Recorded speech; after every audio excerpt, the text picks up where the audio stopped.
Hi guys, it's Talita here.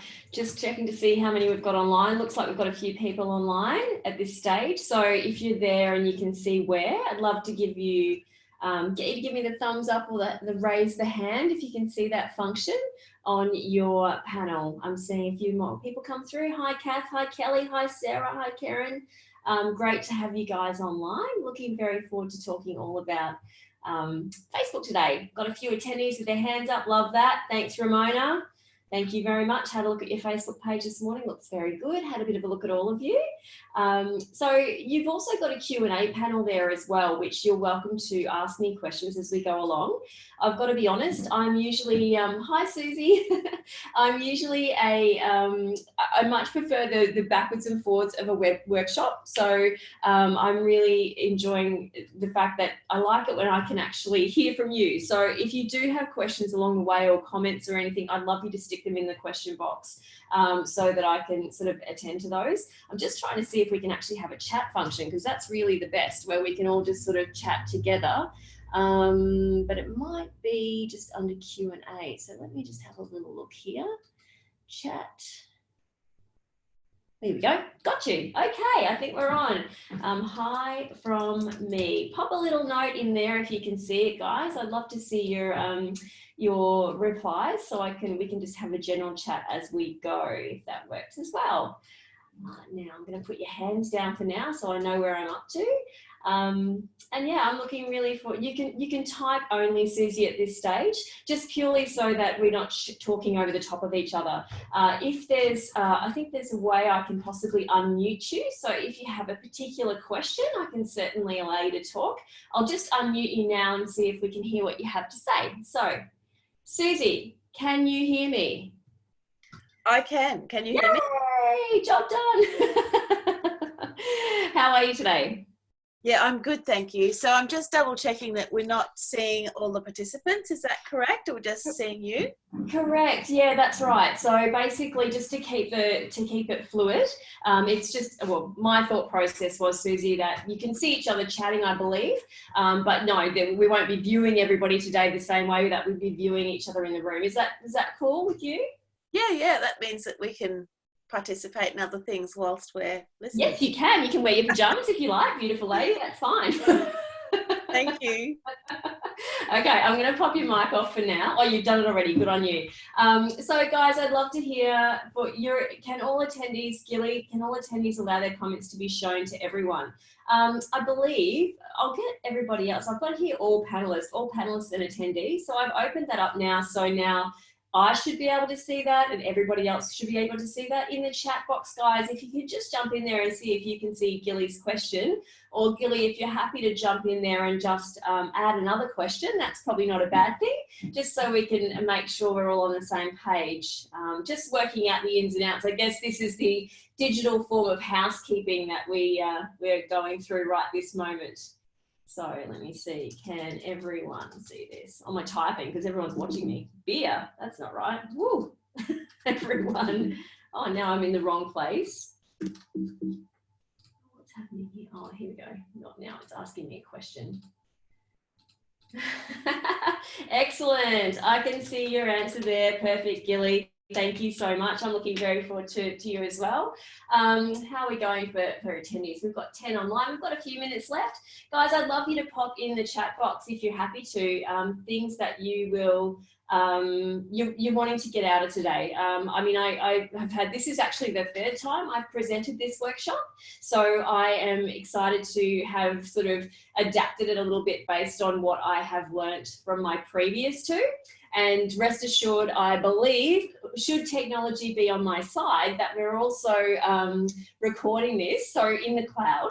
So hopefully we'll be able to actually see that as well. So once we actually finish today, you'll get the link at the end if you'd like to revisit it, watch it again, perhaps visit what we've talked about and sort of cover over some of those events again. So yeah, I'd love to hear from you. How do you use Facebook now? If anyone's willing to speak out loud, then please let me know, and I'm happy to unmute you. I've got an attendee called Galaxy S10, which is very galactic. I'm not sure what that person's name is. Email is Cat Mac. So Cat Mac, if you're out there, if you've got a name and you want to participate, let me know. But is anyone else happy to tell me how they use Facebook, and if they're happy to, share your pains, I suppose. Your pain points is one of the biggest things that we're here to try to relieve today. Oh, we're all shy. Gilly raised a hand. Okay, hang on, Gilly. I'm just going to unmute you. How are you, Gilly? Are you well? I am well. Yeah, good, I love it. So tell me a little bit about you. Tell me how you use Facebook, beautiful lady. So I'm working for a not-for-profit organisation in the Mackay Sunday and Isaac regions, and for the moment, there is one particular employee who is looking after most of our Facebook posts, and she's very, very capable. I also run an online business myself, so I use Facebook as my main form of communication with my, friends and prospective clients. So lately I've been concentrating on putting up only a couple of posts, maybe 2 posts a day about me and what I'm doing, but then I focus on using stories because they don't block up my Facebook feed. And they're quick and easy and really fun to do, and they're a great way of getting people's attention because folk like to see a photograph and a little blurb or something. They don't want to sit and read for 5 minutes. So I think the other point that I'd make about that, Gilly, is that when you embrace stories, you actually then you're up the top, right? So not every business is doing this. Not every person is kind of into stories. And so as a result, you tend to potentially miss a little bit of an opportunity to be top of mind with your clients. So I've got a couple of businesses up here who love it. And I guarantee you there's a rare time I log into Facebook that I don't see Ashley Lade at the top, because she's she's just there all the time. So yeah, good for you, babe. That's a really great way to use it. I'll just pop your microphone off, but I'm going to ask Kerry. I'm going to welcome you. How are you, beautiful lady? Oh, I don't know if she knows. Kerry, you're on. Kerry Alexander, calling Kerry Alexander. Can you hear me? Oh no, she's gone quiet. Maybe I'll get you to type your information there in the chat box, perhaps. So we've got a few more attendees now. We're sort of slowly creeping through. Does anyone else have anything they'd like to add today about what they're hoping to get out of our Facebook webinar? Now, very social distanced as we are today. Let's see if I can. You there, Kerry? Yes, I am. Hey, fantastic. How are you, beautiful lady? Long time no see. I'm good. How are you? Good, thank you. So tell me a little bit about how you use Facebook. Well, I don't use it enough, and I see it being bombarded by other businesses similar to mine, right, who have whiz-bang advertising. Yes. And I'd love to know how to do the whiz-bang advertising. Right. Okay, so regarding whiz-bang advertising, just to unpack that a little bit, today we're talking more so about the finer points of just the basics of Facebook and giving you a great framework to work off in a kind of a not free context, but not paying for ads as such. We will touch on them and I'll explain them briefly. But if you're keen to do an ad workshop for Facebook, next week I have a webinar scheduled. It was a workshop, but I'll be changing it to a webinar. So those of you who are keen to jump on, then please by all means let me know and I can send you the link and information for that. So it's it'll be online as well, Kerry, and I think for what you're looking for, that will be better. But today we will be talking about the different, advantages if you are to engage in advertising, what they are, what opportunities that are there for us as marketers to use. So I hope that helps you. Is that okay, lovely? Yes, great, thanks. Perfect. All right, I'm going to pop your mic off. All righty, how many people we've got here? We've got 14 attendees, probably because we've hit 9:02 now. We'll kick along. So I'm just confirming you guys can all see this page which says Mackay Region, Facebook for Business and Welcome. You can all see that, yeah? Put your hands up if you can. That'd be great. Yay! I love this hand feature. It's very fancy. All right, let's kick off. So a welcome introduction from me. So my name is Talita. For those of you who I haven't met or spoken to personally, I've been emailing you and texting you all like a stalker, so I apologise for my contact. However, I'm super excited to present this workshop today on behalf of QTIC. Really a bit disappointed that I didn't get to meet you face to face, but I guess this is the next best thing, and you can see me, I hope, and also what I'm presenting. So shortly I'll turn myself off just so we can focus on the slides, but just so you can see I'm a real human, here I am. I have a marketing agency in Airlie Beach, and I've had contact with some of you before. I personally believe Facebook is a great opportunity for businesses to use as a marketing tool as part of a bigger arsenal. I wouldn't suggest it's all we do, but I certainly think that, if we think back to years gone by when there was only the TV, radio advertising and newspaper opportunities to advertise to our clients, to think about how it's evolved and now we have this great platform, to me it sort of would make sense that we would make the most of it, engage with our audience, give them a chance to get know, like and trust us before they've even picked up the phone.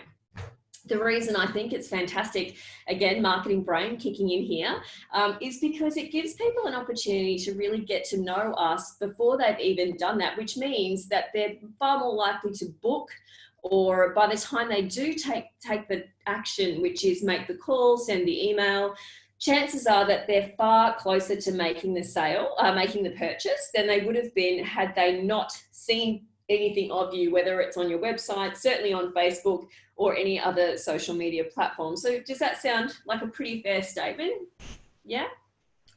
So one thing, as I said, I'd love you guys to pop your hand up if you have a question on the way through, or just pop it in the chat box, and I'll do my very best to sort of keep an eye on all my screens so I'm not missing anything as well.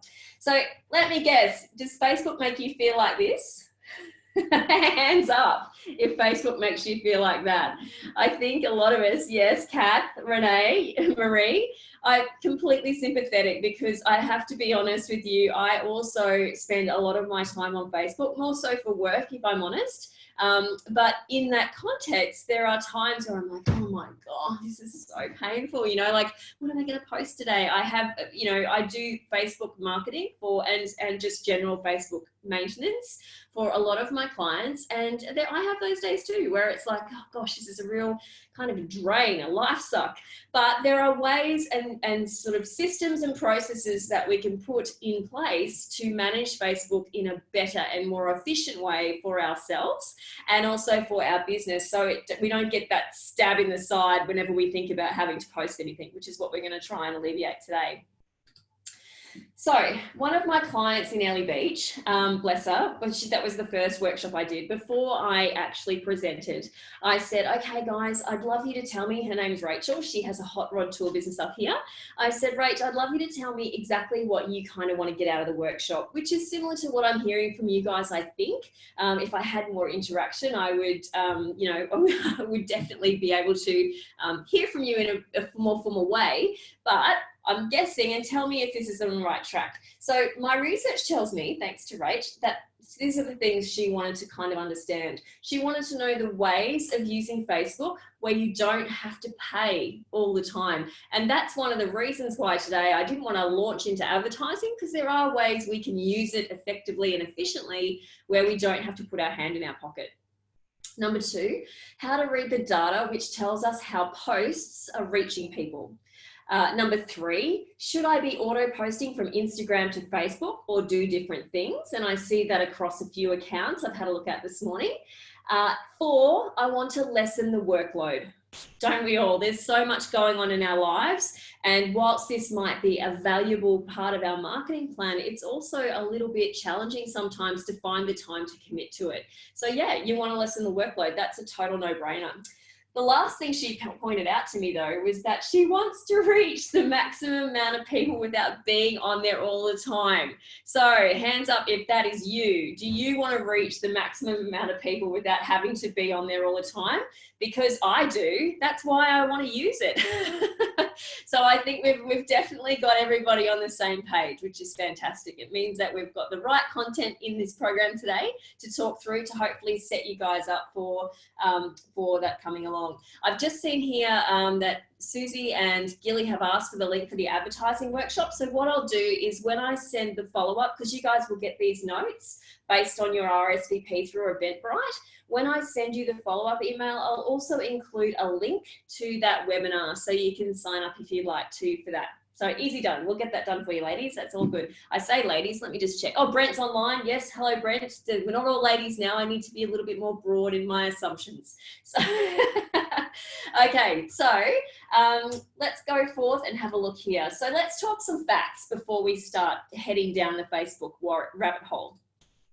Firstly, there are 16 million people on Facebook in Australia. 16 million people. That's a lot. I mean, I don't know if your expectations were that was how many people there are. I'm just actually having a look at my notes here because I've got some more stats for you, which are kind of crazy. So 16 million people in Australia out of 24 million people. I think is it 25 million people now, total population.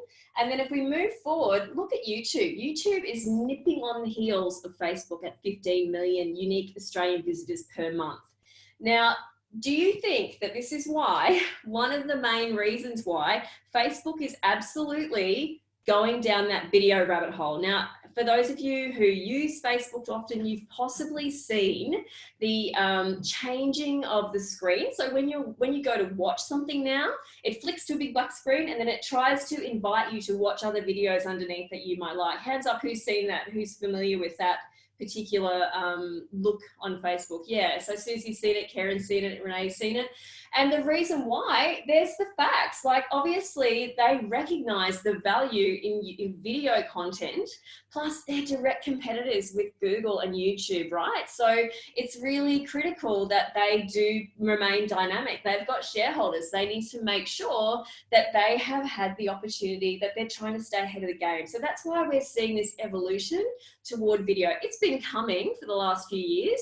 It's well and truly here now, and it's definitely a critical part in my mind of all marketing businesses and tools. Just to touch on it quickly, how important I kind of think it is. I've got a client up here who's a computer service business. So they do remote servicing as well as on-site servicing, both for commercial and domestic. And this morning I got an email from CCIQ, I'm sure you possibly got it as well, regarding whether your business was COVID ready if you were going to have your employees work from home. Now, this was something that I'd literally spoken to Mick about yesterday, and it was to do with the webinar that's going to be next week. And if I'm honest, and let me know if you agree, things are changing so fast. I'm like, this is a chance for us to get ahead of the game, share our knowledge with people and help them get ahead of the game themselves if they're considering putting their business, like remote access to their business. So he said, thanks so much for getting me right out of my comfort zone, because of course what I want to do is a Facebook Live this afternoon so he can talk with the talk that he knows, like he knows all this stuff, to help people better prepare for this kind of disrupted period that may be coming. So they'll get a lot more out of the viewers. I think we'll get a lot more out of him talking. We're ahead of the game by a week compared to these other guys because they're doing it in a week, and that'll be fantastic. But for a local perspective, we need to know now what's happening because it seems like everything's kind of contracting a little bit. So yeah, I'm totally putting him out of his comfort zone this afternoon, and I'm going to get him in front of the camera and do a Facebook Live and get the reach there to help his people that follow him as well as the general community, those that aren't even familiar with Mick, to understand what they can do to better foster their business and prepare it. The beauty of that is that that will take his business brand on Facebook beyond the people that follow him, because there will be people that know people that need these services, and therefore it's like a polite providing of helpful, useful information without having to pay. So as a customer, I'm like, these guys are helping me already, and I haven't even had to put my hand in my pocket or even call them. So that's where the advantages of Facebook and providing video content that are helpful and that is helpful and useful to your clients comes into play on Facebook, if that makes sense, and why such a push for video as well. As you can see, Instagram, WhatsApp, Snapchat, they're all kind of nipping on the heels. So, but at the same time, the two big players, not really a surprise. You've got a Facebook, YouTube, and Insta. So who has ever gone on a holiday and, or I should say before this part, who has researched a brand or something they're going to purchase? So if you're going to purchase something online, do you just walk into the shop and purchase it, or do you, hands up if you've done any kind of research first? I mean, it's almost, Brad's in, yep, Galaxy 10, my galactic friend's in. Look, I think it's so obvious, isn't it, when people, of course we research. Why wouldn't we? We all walk around with these computers in our pocket every day. It's nuts. Of course we're going to have a look online, which is an opportunity for us as marketers to get our brands out there, be ready for people to actually, you know, to literally jump on and find us and let us help them before they've actually come through the door, answer the questions before they've asked them, which is the powerful part we play. Almost 2/3 of consumers are more likely to trust a brand if they interact with customers in a positive way on social media. And personally, I find this particularly relevant when, if there's been a bit of a negative connotation, you know, like quite often you'll find if someone's had a bad experience, if the brand is bold enough to get on there and say, hey guys, so sorry, let me know, can we, even if it's just to say, can we take this offline and discuss it privately so I can find out what the problem is, rather than just ignore it. Ignoring it isn't a complete like error, because there are some people out there, which I'm sure you agree, are just serial pests that are just in there for themselves. And so, yeah, we're never going to get anywhere with those people. Some of them are better to be ignored. But if you give them an opportunity to let you help them offline, then I think that from a brand perspective, from a viewer's perspective, you see it and you go, these guys actually care. They want to improve their product and service. Okay. So I think that's a really good way to go if you're interacting with your customers, and in a positive way. Thanks for taking the time for the review. Glad you like the coffee, whatever it might be. So, hands up if you don't have a smartphone. Just seeing who's paying attention. 89% of Australians have smartphones. That's nuts. That's so many of us. But that's, again, another example why we should be using Facebook as a social media platform and marketing tool. 88% say that reviews have an impact on their accommodation choices, and that they often use reviews to narrow their choices, which was my question before. I jumped the gun a little bit there. But who, hands up this time, have you actually ever been on a holiday and not done a TripAdvisor search for where you're going or where you're staying? Yeah, exactly. Of course you research. Why wouldn't you? That's the whole point of the internet. It's to help us better understand information. So, and thank you guys for participating with me with your hands up. It's great for me to see that you're still there, because I feel like I'm kind of talking to myself. I know I'm not, but it's always great to see that you're still with me. What does that mean for us marketers? It means an opportunity. It means we can actively use Facebook as a marketing tool for your business to secure and own your digital footprint online, and also to get a better result in the Best of Queensland program by doing so. So as this webinar and, well, previously workshop is sponsored by QTIC. Oh, no, that's okay. Hi, Brent. Brent's come into the chat box. How are you? As this webinar has been sponsored by QTIC, part of the framework for it is Best of Queensland Experience Framework. So I'm not sure if, can you put your hands up if you are familiar with that? If you have heard of the Best of Queensland Experience Framework, if you know what it is? Yep, so some of you guys are all over it. Fantastic, that's so good. That's really, really great. Thank you very much for letting me know that. So as you know then, Facebook can actually provide your business with an opportunity to engage with your customers.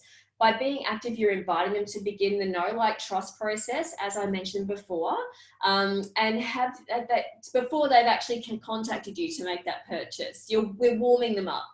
It also enables that you to get the feedback from them directly via reviews, which you can use as confirmation that you're providing an exceptional experience, which is a nod to the Best of Queensland Experience Framework. Yeah.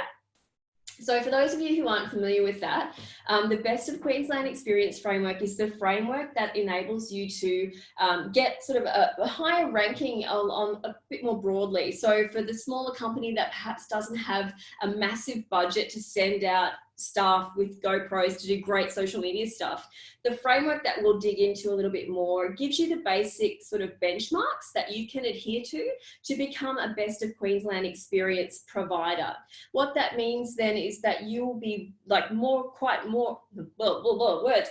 You'll probably be more likely to be featured or invited to be featured by QTIC Tourism Queensland as one of their signature operators, because you are doing all you can to promote a Best of Queensland experience. Yeah, so we'll talk a bit more about that as we go. So back to marketing 101. You cannot expect a follower to buy from your page straight away. Is that fair? I think that's pretty fair. It's like asking someone to marry you on the first date. And it's certainly, I think that's probably a little bit forward, probably a little bit much just on the first date. Not sure I know of anyone that's done it, but you know, some people are committed to their gut instinct. So, but it is social. Social media is effectively a cocktail party online. And by that, I mean, you can overhear other people's conversations. You can actually even comment if you want to, but you don't have to. You can soon get an opinion of what their thoughts are. You probably don't straight away at a cocktail party when you're kind of meeting new people, discuss the thoughts on politics or the government or religion, because they're a bit sticky. They're sort of topics that can be quite polarizing. And effectively, they're sort of the benchmarks that I personally use around social media as well. So how does Facebook fit into your marketing strategy? So like all marketing activities, one really key point I'd love to make today, guys, is that you do need to have a goal about what you're trying to achieve by being in this platform. By that, I mean, you don't have to have like a monetary return if that isn't your goal. It might be just brand awareness. It might be customer education. It might be something else, but we do need to understand why we're there, because if we don't have an immediate goal, we don't know whether we're actually making any inroads. Does that make sense?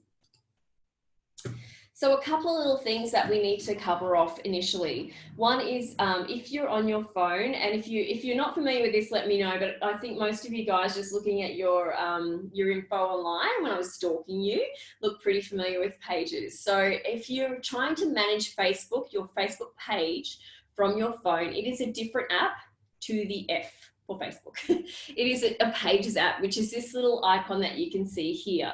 So it's a free app, and all you need to do is, if you have an iPhone, download it from the App Store. If you have an Android phone, you can download it from Google Play. It will bolt into your Facebook profile and drag all your stuff through, but you will find your life a lot easier if you're trying to manage things from your Pages app.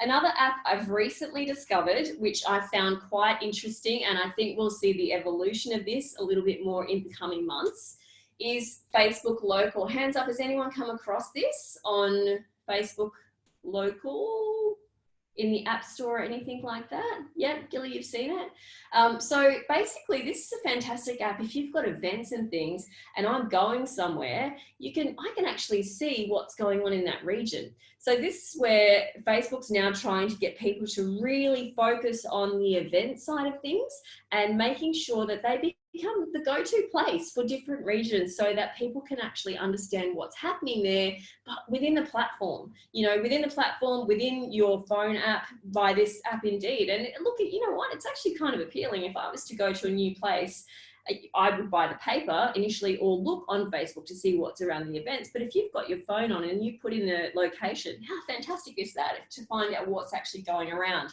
The caveat is that us as operators and providers need to put our information in there. So that's something to think about moving forward. There's a bit of a summary in there about what you can see. And as I said to you, you will get these slides. So if you're madly scribbling, please don't break your hand. It's okay. We're definitely going to Visit Queensland app does the same thing, says Sherry. Fantastic. And it does. That's great. And I think too, where this is quite powerful is just the sheer enormity of Facebook, as you would know it as well. So, but I think we're starting to see this evolve quite a lot. One thing I would notice as well, Cherie, is when you start Googling now what's going on in Nellie Beach, even Google has Google events that show up from Google My Business pages. That's a whole nother conversation, but that is also another key place. Just a side note, if you're going to do an event on Facebook and you have a Google My Business page, my suggestion would be I would go into Google My Business and upload it there too, purely so that we're telling the internet in as many places as we can what we're doing, and we will show up more often for organic searches. Yeah, makes sense really. It's not too hard, easy done. So let's dive in. Okay, so what can Facebook do for your business? Lots. Facebook is a great opportunity to get to know, like, and trust your business. You probably go, oh my God, she's a broken record. She said that 1,000 times today. I have, and I probably will continue to. That's marketing brain coming in. Before they've even picked up the phone, walked in the door without feeling pressured to purchase. It can also actively play a part in getting you a better score so that you're more featured through the Best of Queensland Experience program.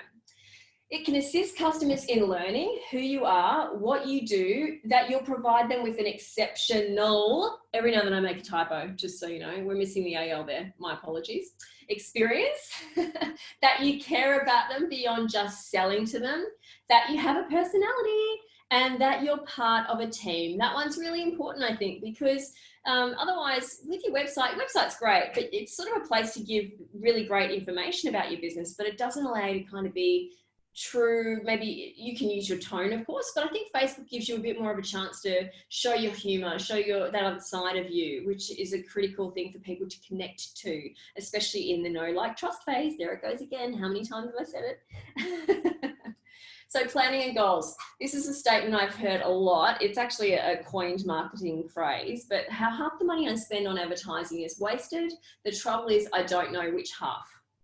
Now, the reason for that would simply be because they probably didn't have a goal in the first place. So I cannot reiterate how important it is to really think about why you're using Facebook and what you want to get out of it for your business. Best of Queensland Experience provides us with a great framework and a benchmark to work from to assist us in being present digitally across all platforms. It helps us create a community. It helps us deliver value. It helps us, considering where they're coming to stay with you, but what else are they doing here? So we can help them learn about what else they might be able to do in the region. It helps with an online following, and it gives us an opportunity to communicate with our target market and learn from them based on reviews and feedback, etc. So the next part to that is what your content as part of this program can do for you. So it can build awareness. First and foremost, content will make your people aware of your product or service. Ta-da! Actually, the more active you are in sharing and producing quality content, the more chances you have of people finding out about you. I'm just referring to my notes here purely because these have come directly from QTIC's website, so I want to make sure I get the information right when I transfer it through. It inspires travel. Of course, you can imagine when you emotively connect to a picture about the Maldives or the reef or wherever, let's talk more locally, the rainforest in Cairns, you go, oh gosh, I'd love to be there. That's an emotive connection that would possibly inspire you to have a look and travel about how difficult it is to get there, when you can go, what it's going to cost, all of the above. Generates bookings, no brainer. We want to educate people about our products, so hopefully they will then be inspired to travel and then book with us and come and experience us firsthand. It creates loyalty. Consistently sharing helpful and useful information builds trust, part of my favorite phrase. It connects first-time visitors and helps to retain existing customers. So I do help a local, one of our local accommodation providers with their Facebook account. And whilst I'm also speaking to people who have not been here, I'm also speaking to people who have been here, because quite often they will have come, they might have liked our page before they've gotten here. So part of our strategy is that we want to explain to them what they can do whilst they're in region. So we share things like restaurants and, you know, tours and walks, and not always things that cost money, things that, you know, are pretty excellent and free, which is cool. But then also we want to do shout outs to those people who have stayed with us, you know, and use those emotive images that might inspire them to like, comment, share on something that we're also doing. So yeah, so it's a great way. Consider all the different types of people you might be talking to and where they are in their journey. And again, that's something we'll chat about shortly. It also raises the bar. So our collective content efforts will help strengthen our overall Queensland brand, especially critical now with everything that's going on in the world. Not only did we get seen as being burnt to the ground, like the whole of Australia from a global perspective, we've gotten over that and now we're up for the next challenge. But it's really important to you know, show, promote, share what is actually happening in our backyard, so that the greater audience of the globe can see the facts, not just necessarily that awful Australian map that had all the bushfires burning the outside of our country, which wasn't true. So really important that we all do our bit to share that. So as part of the Best of Queensland framework, you can see here how the points are made up, and you can actually see that we are looking to get 85 points, but I think this might have actually just changed. So let's talk about this section today and what it means to us in our presentation. As you can see, we're going to be focusing on this middle tile here, the active and engaging social media presence. You can see also, for example, where the others are made up from, where the other points are made up from. But for today, we're going to focus on the middle one. What influences today's customers?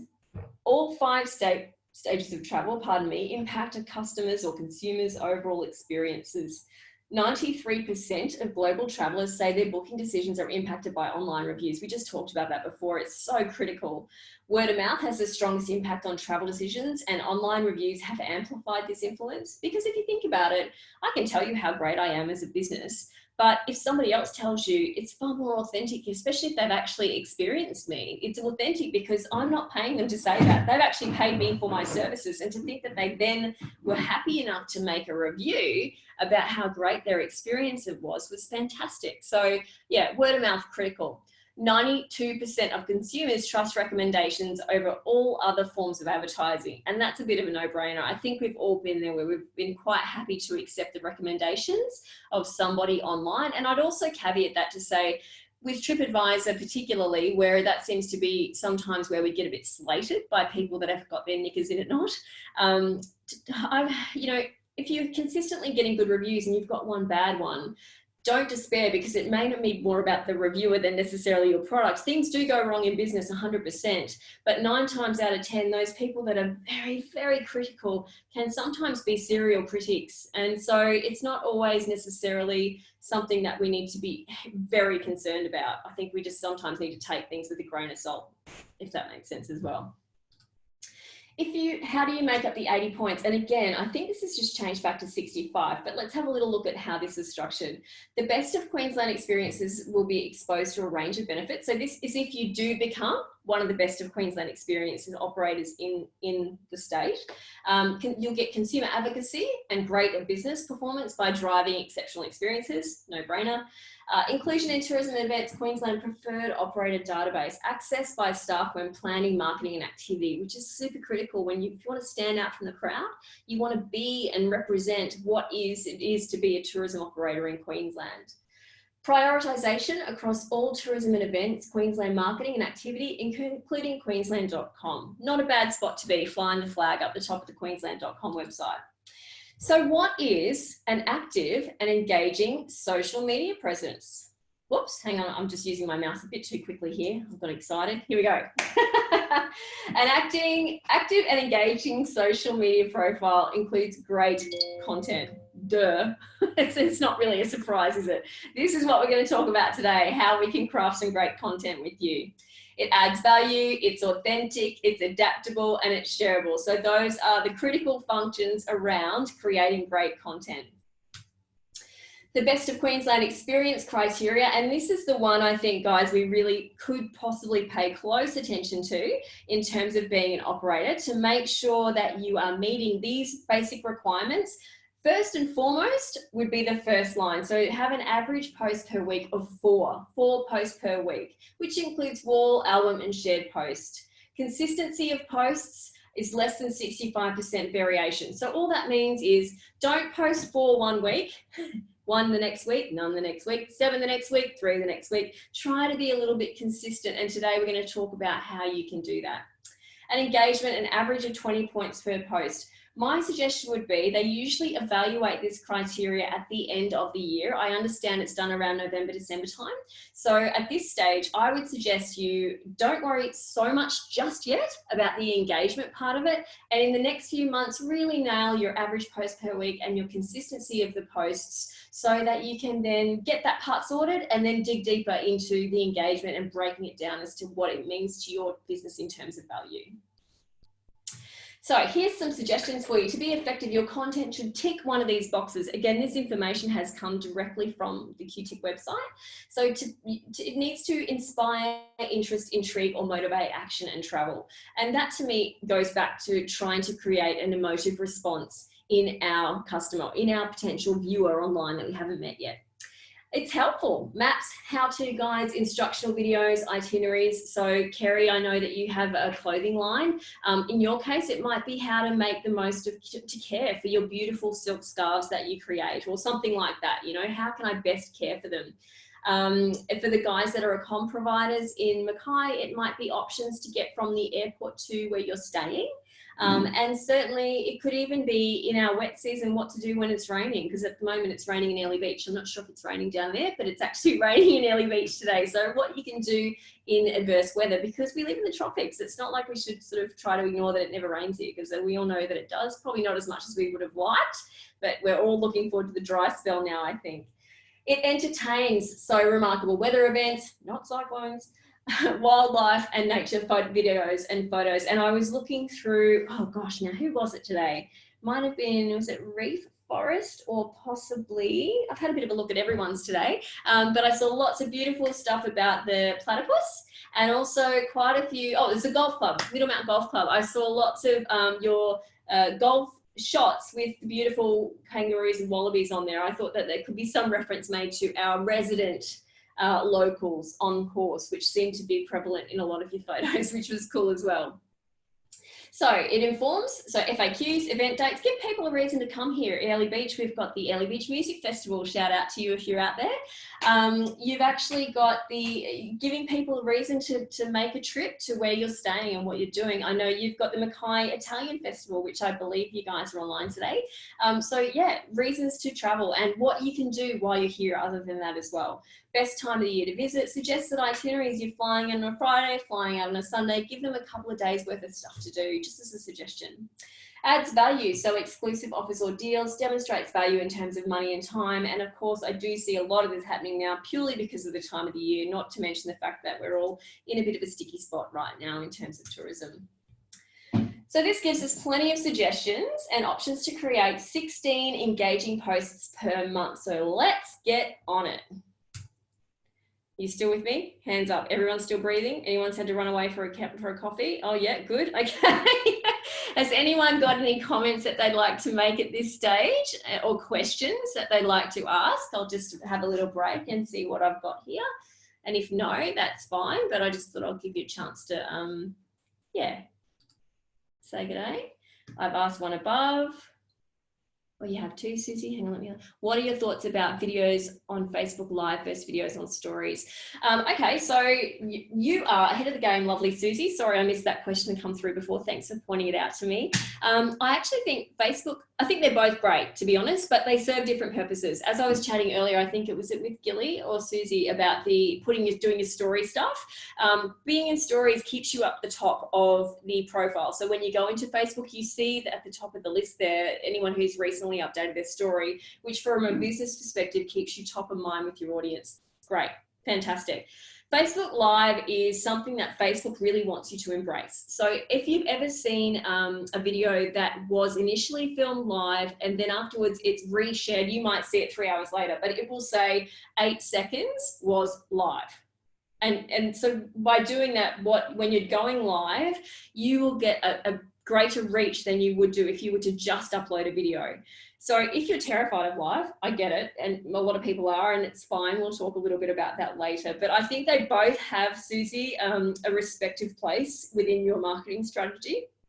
And if you're willing to go live and you're actually brave enough to, as well as live with your stories, then yeah, I would be using them both. I probably wouldn't suggest one over the other because they sort of have different purposes in my mind in terms of what, in terms of what they provide you with access-wise to your customers. Does that make sense? Just waiting to see if I get a response. Yeah, cool. Okay, great. Excellent. So we'll keep moving forward. What do we want our content to do? We want content to make people feel something, as I was saying before about that emotive reaction. So here's a thinking exercise for you. We're going to consider the emotional triggers for sharing content, such as awe, excitement, joy, nostalgia, and surprise. This goes back to where they are as well in their buying journey. So great content has the ability to influence during all stages of the purchase cycle. Consider what time of the year they are and where they might be in their journey when we're creating our awesome content. So again, you're going to get this. This has come straight off the QTIC website. I should probably do that because I don't know where I am on your screen, but yeah. You've got the dreaming stage when people are actually thinking about coming up. You've got the planning stage where they're actually now doing their research, they're checking out pricing. We've got the booking stage, which is when they're actually converting to becoming a customer. And then of course you've got the sharing stage. Now, Kerry, it might be a bit different for you, and also the lady from Phillips Jewelers who, let me just have a little look here and see if I've got your name. Bear with. Oh, I don't know that I do. Shout out to the lady from Phillips Jewelers, who I do have your name here somewhere, but I can't see it on my list.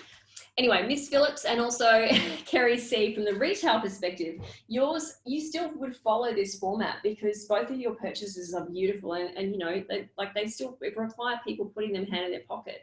So dreaming and planning would be, they've seen it and then they're planning to purchase it. So it still would function in that same way, just a different type of sale, if that makes sense to you as well.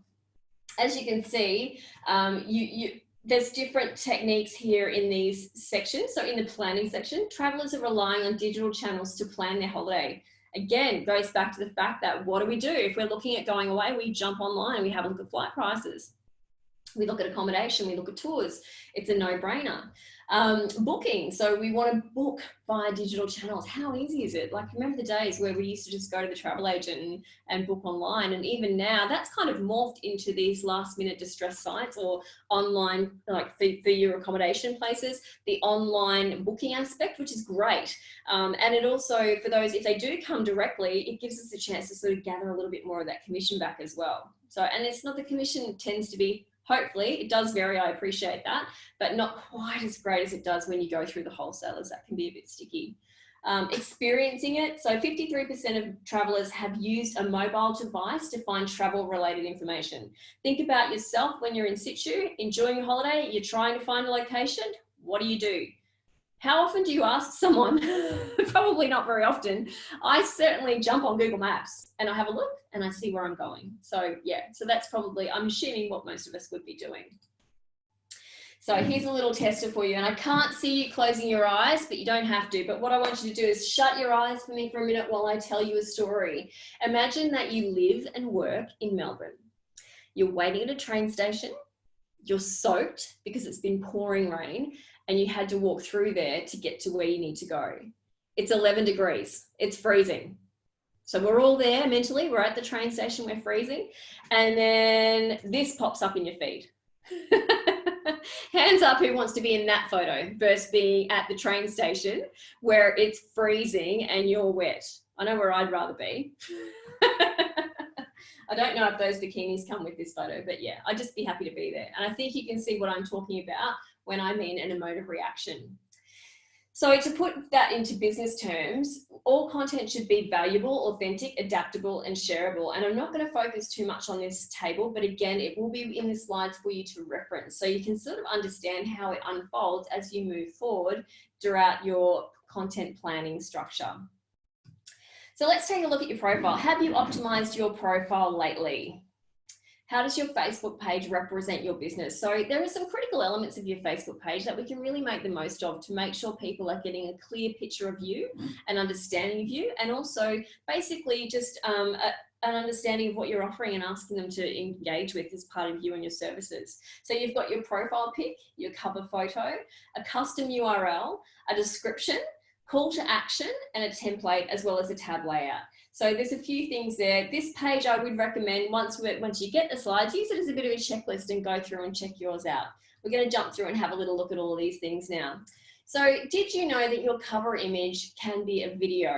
In my world, it's effectively a digital billboard. Now I'll just quickly jump onto Facebook and have a little look.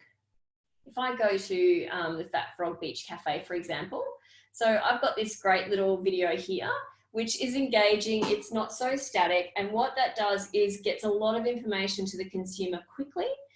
You can have the sliding, like the different tabs, but they don't automatic slide through. So one thing I would suggest, you can either have a still image, which I've seen, I think it was at the Italian Festival I had a look at today. Let me have a look here, Mackay, Italian Festival. That's it. So this is also an effective way to advertise your event. I mean, you've got everything we need. We've got it right there. We've got where it is. You've got send message. You've got learn more. Brilliant. You've got everything you need there. But if you wanted to make it a little less static, you could certainly make it a video. And to do that, I can't do it on yours because I'm not I'm not an admin. But literally, it's as simple as just uploading a video to your cover. Yeah. So upload photo video or choose from videos, remembering that this is a certain size as well. And we'll talk about that and how to build that before. Does everyone, wow, I need a new cover. Yes, Kerry, you do, possibly. I haven't actually had a look at yours. Yours is one of the ones I didn't see, unfortunately. But yeah, you can see what I mean there and how valuable that is to have that kind of really great, really great look at your business. And I'll show you, I know this young lady, White Lace Motorin, she has done that for her business, and you can see it's very quickly giving us a real feel for the product. Yeah, even though there's no words over the top of that, you know what, it's okay. It just gives us a feel for the product because it's moving, it's interesting, we're kind of engaged with it. So it's a great opportunity for you to use that as your digital billboard. Yeah. Okay. So let me go back here, back to my present mode. Then you've got your custom URL. So up the top, if you haven't claimed it yet, it is actually just this section here. I'm not sure if you can see my mouse where I'm pointing at, but for me, I couldn't have 8 seconds. So I just tried to get as close as I could. I just literally went with 8 seconds because that's as close as I could get, yeah? So I've done that, which is fantastic. But then I've also got, whoops, sorry, my mouse is very sensitive. That then becomes my custom URL for my page. So if I'm talking about my username for Facebook, that's what I'm talking about. It's at 8 seconds, facebook.com/8 seconds. So if you haven't updated yours, or if you've got /.com, whatever it might be, plus a whole bunch of numbers after it and you want to get rid of it, that is how you do it. You need to update your username. And if you haven't done it, it will probably ask you here, it will suggest that you can update your username from this point. Yeah? Cool. Susie says, great idea to the video. It is a great idea. And then you can change it. If you've got a different special next week, change that to next week. My little dog's going crazy out there, so I'm sorry about that. But yeah, change it, make it dynamic. It's not set in stone. That's the beauty of digital. We can literally go through and change things and update them depending on what we're promoting for our businesses. The call to action button. Don't just leave it as whatever it might be. You can send an email, you can make a phone call, whatever suits you, whatever is best for your business. So in that people are in Facebook, my suggestion would be if you're happy to communicate in that messenger kind of format, as long as you're attentive, that's the way to go. If you're somebody that's not necessarily on Facebook quite as often, or you don't have the Pages app on your phone yet, then I would maybe recommend visit website or send email to give people an opportunity to learn more about you or ask a question without actually having to go too hard to search for the details as to how to find you. Make sense? As you can see, you've got a few options here. Book with you. If you hit the book with you one, which is kind of critical for you guys, or many of you, you can actually then send people back to your website booking page. Or Facebook has now added a new feature where you can accept payments and things through the Facebook platform, because it's slowly evolving to try to keep the whole world in Facebook all the time. It's effectively trying to be what WeChat is for the Chinese. So they spend their whole lives in WeChat. They get up in the morning, they check the weather, they check the news, they get their cab, they order their lunch, they order their groceries. It's all done in that one application. So they're quite, it's quite controlled. And I think that's a sort of a nod to where Facebook would like, what they would like to position themselves as in the Western world, which is why we start to see these changes and adaptations for us to be able to do things in Facebook itself without having to go anywhere else. Makes sense? Any other questions about that, guys? Just checking, just checking. Okay, I'm going to go with no. Okay, let's keep moving forward. Templates and tabs, and I've went through a few of your sites this morning. As I said, you guys have got some great templates and tabs and you're making the most of them, which is fantastic. Oh, can you please repeat what you said about the Facebook app read call to action button? So just with the Facebook, what I meant in that case, You're going to get all the slides. Don't worry, Susie. It's all good, please. And this is being recorded, so you're going to get this back as well. So don't stress. But if you, just with the call to action button, what I was suggesting was if you are happy to have the Facebook Pages app on your phone so you can be dynamic in your replying, because again, being social, they think that you should be online all the time. Not my cup of tea, but certainly possibly their way of thinking.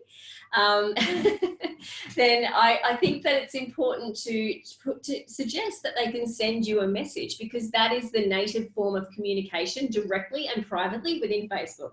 Does that make sense, Susie?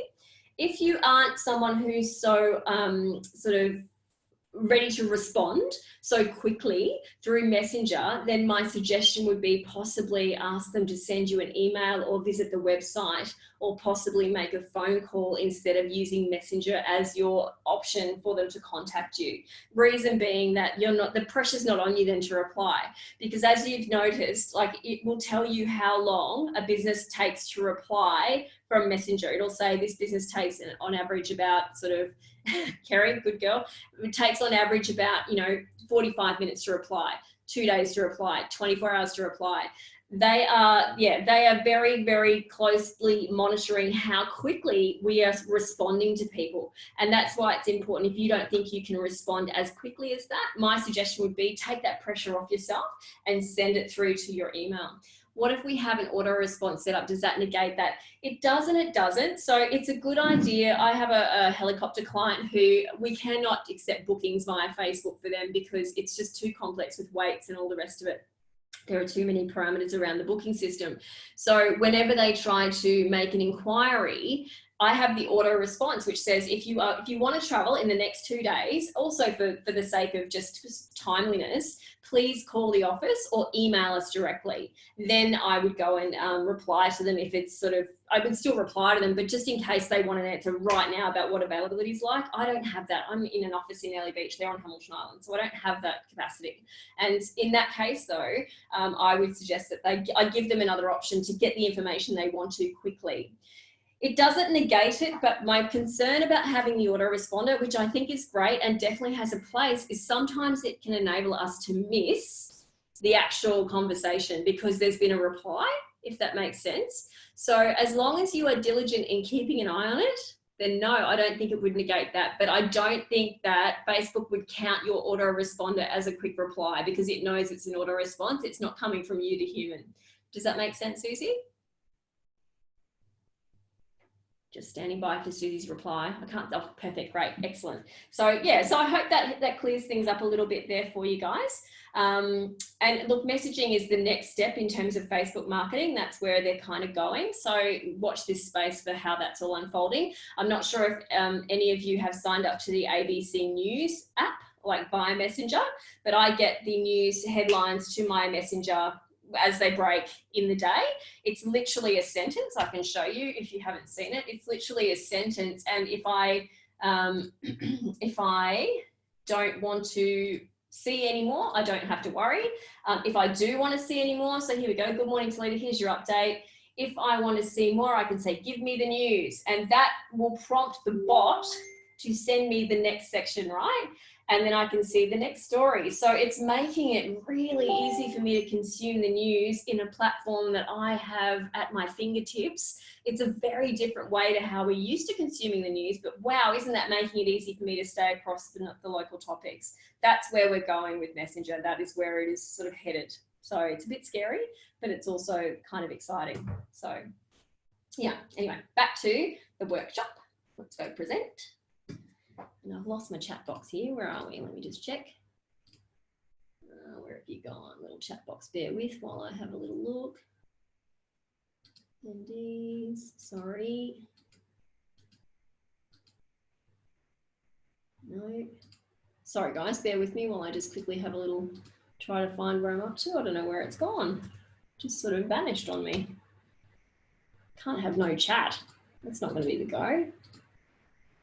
Here we go. There we go. We got it back. Perfect. I'm back. Sorry, slight crisis.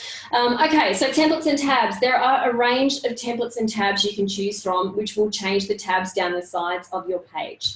And you can then turn them on and off depending on whether you want to feature them. So if you don't want to have the jobs tab on the side of your page, you can turn that off. So let's just move forward here. These are the different templates that are right for you. And my suggestion would be, and I'll just quickly jump in and show you a live demo. My suggestion would be just check out what they're suggesting to you will change about your page before you actually change it. So if I go into 8 seconds, oops, sorry. There's me. And then if I go to more, settings, my apologies, settings. Templates and tabs on the left-hand side here. And I can see what templates and tabs are available to me if I click edit. So when I say, like, I'm currently services, because that's what I do, and I've got a list of my services in there, shopping, I've got business, and it really does depend on how you see this working for you. So for services, you could literally, if you do tour bookings as well as accommodation, as well as a restaurant, maybe that's how you can creatively use Facebook. But if you hit view details, it will tell you the buttons on the page that are going to pop up so that you can fill it out. Offers is a great one, especially if you've got special offers in terms of your accommodation. Videos, posts, events, fantastic. Community, those people that are really loyal to your page, that are kind of commenting all the time, that will start a community around it. Jobs, etc., etc. The next part of that is that you can drag and drop. So if you want people to see your posts first or find them easily, you can pop posts at the top. If you would rather it be events, where's my events there? I can pop that at the top. And now when I go back to my actual page, my tab list will be reflected the same way. So we can literally put them in the order with which we think people might find it easier to get the information they want. Make sense? Yeah? Hands up? Oh, I love it. Good. That's awesome. Thank you, guys. Thank you. I just like to know you're still out there. So thank you very much for participating with me. That's great. So back to our little Facebook workshop presentation here. So have a look through and see which one's right for you. There's not one particularly for accommodation providers, so you might have to be a bit creative in how you go. And if you get stuck with that, then feel free to email me and I'm happy to sort of think creatively with you as to how we can best apply this platform for your business to showcase what your services are that you offer.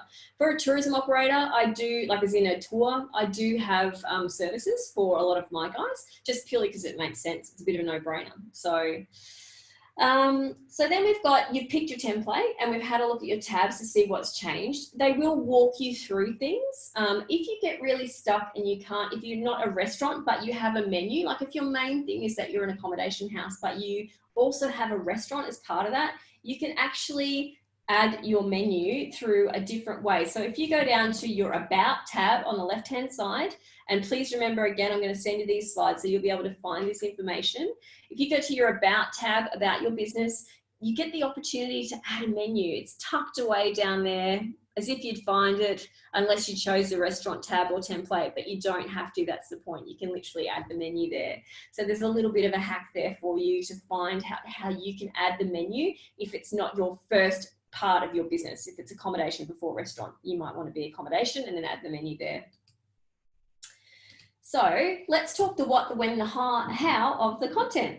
Who are we talking to, what to post, when to post, and how to post. All the critical aspects, the 4 corners of posting. So with our content thinking caps on, what do people see? What do people share on social media?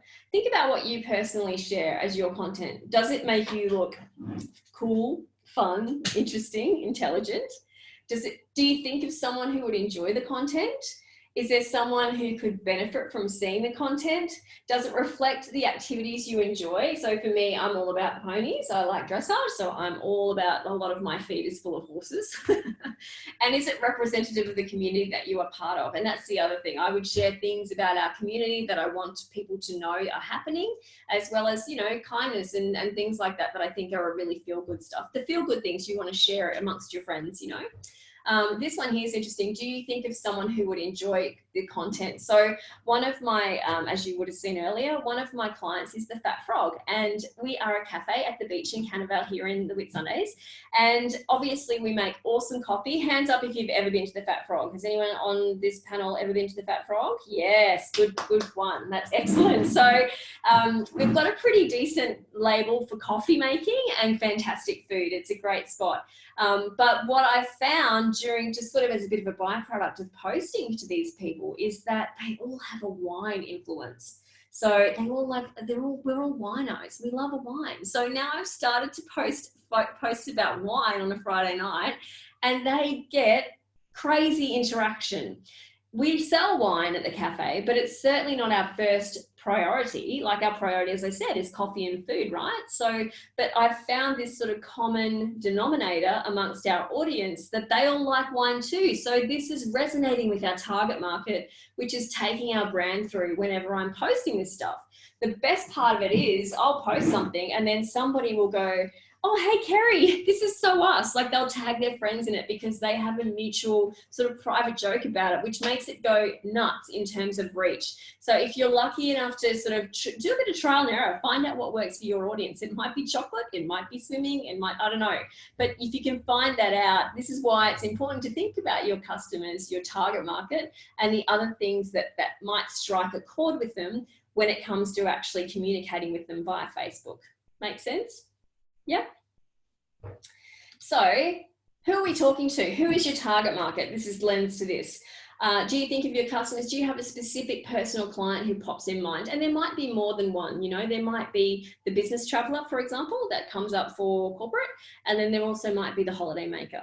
Who are they? Where are they from? Are they married? Are they single? Do they have kids? Do they have adult children? Are they more retire age? Is Facebook right for them versus other social platforms? If we're talking to people who are less than 35, I think we really need to start looking at Instagram as well, because whilst Facebook is very broad and, as you've seen, is the most used social platform in Australia, there is also this demographic, like the elder, I think the greatest growing Facebook bracket is sort of between the 45-65 age bracket. And why would that be? Because grandparents want to see their kids and their kids' on social media, and it's a really easy way to communicate and share information. But if your audience is like less than sort of 35, they've come through a different time, a different evolution, a different sort of digital framing around Instagram. So then you would need to think about, do we use Instagram to reach these people? So we really need to think about if we're in the right place for the target audience.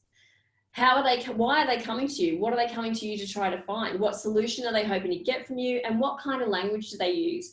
By that I mean, if you're talking about Jonathan Thurston and you're speaking to him and the Queensland Cowboys versus speaking to a team of lawyers in Sydney, not that the boys up north are not very intelligent and cool dudes, but it's probably going to be a very different language and tone. Does that make sense? Hands up if that makes sense as to what it would be if it was just you talking to them directly. Yeah, you get it. Yeah. So like if I'm talking to a lawyer, I'm going to be using a really kind of probably more formal way of speaking to these people versus just this sort of more casual, warm, relaxed, still authentic with the lawyer, but warm and casual type discussion with these other guys. Yeah, so it's important to think about that.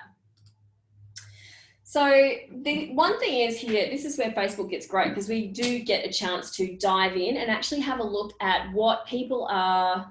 Who are they? How old are they? What do they mean to us? Are they actually our estimated target market? So where are they from, where we expect them to be from? And are they mostly female or male? Or how do we find out? Well, ta-da, insights. Who's familiar with Facebook Insights? Has anyone had much of a dig around in the back end of Facebook? Put your hands up if you have. Not too many? Few people? Okay, cool. So we're going to have a little look in the back end now so we can see. It's basically the Google Analytics of Facebook, yeah? So it gives us a chance to see how well our posts are performing, if our target audience is who we think they are, which is kind of a good information from a marketing perspective to make sure we're on the right track, and also about their activity around your page. So here's an example of what your Insights page will look like. You'll find it up the top, as you can see here. You've got your page, your inbox, your notifications, and your Insights. You'll find it here. One of the most interesting tabs, there's a couple that I'd like to focus on today, but is people. So if the majority of your audience are local, for me, because I do a little bit up and down the coast, but I do have a lot of my fans and people are here. So as you can see, the large portion of my fans are here, and they are largely women between the age of 35 and 44, which is as expected.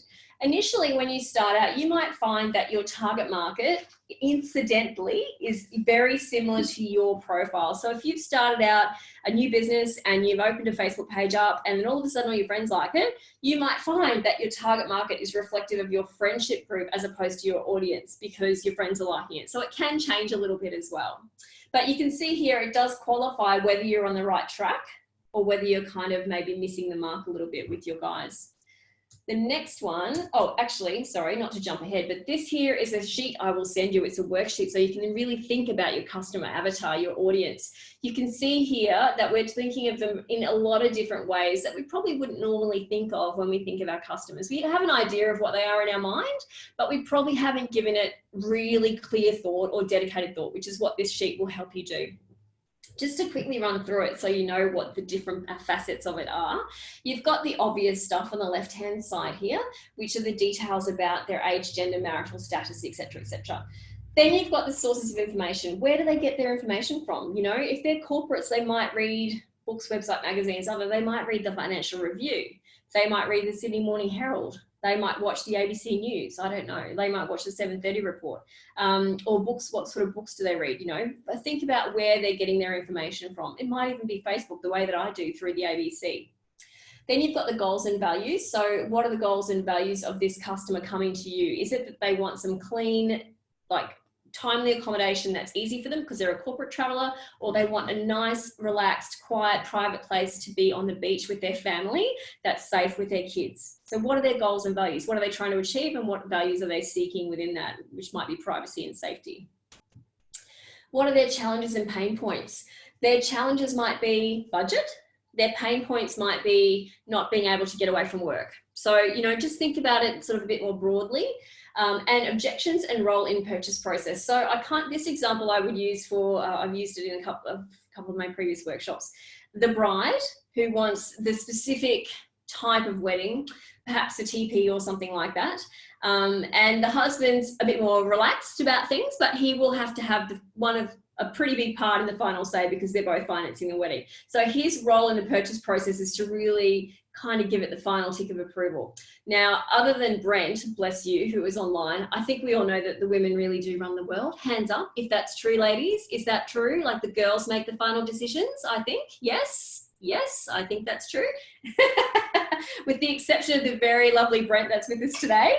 So I think just that is what that part of that worksheet means for you as well. So so have a look through that, work through it. If you get really stuck, use your insights, jump in there and have a little look. I've got a great group online. They're called Marketing Ninjas. It's a private group on Facebook, and ask the question of the group. You know, if you want to just bounce ideas off other small business owners and operators, there's a bunch in there, and they're all fantastic at supporting each other. So you're always welcome to jump in there to flesh out some ideas as well. Brent, thank you for your ability to take with a grain of salt what I was suggesting. But we really do run the world, just so you know. So now we know who we're talking to. What are we going to say? This is one of the questions I get asked all the time. I don't know what to say. I don't know what to post. What can I possibly continue posting? Yeah. Is that hands up if that is something you struggle with? I don't know what to say. Yep. Yeah, so it's a pretty common thread. A lot of people struggle, and I don't know what to post. This is the other bit. I don't know what to say. I don't know what to post. Again, hands up. Is this you? Are you struggling with this? Because I tell you, this is something I hear of all the time, and clearly with you girls, thank you, and Brent, who's helping me out. As you'll see, it's absolutely that case. We don't know what to post, so it's really important that we have a bit of a benchmark, which is what we're going to do today. I'm going to give you some information as to how we can help you structure some great social media posts and content.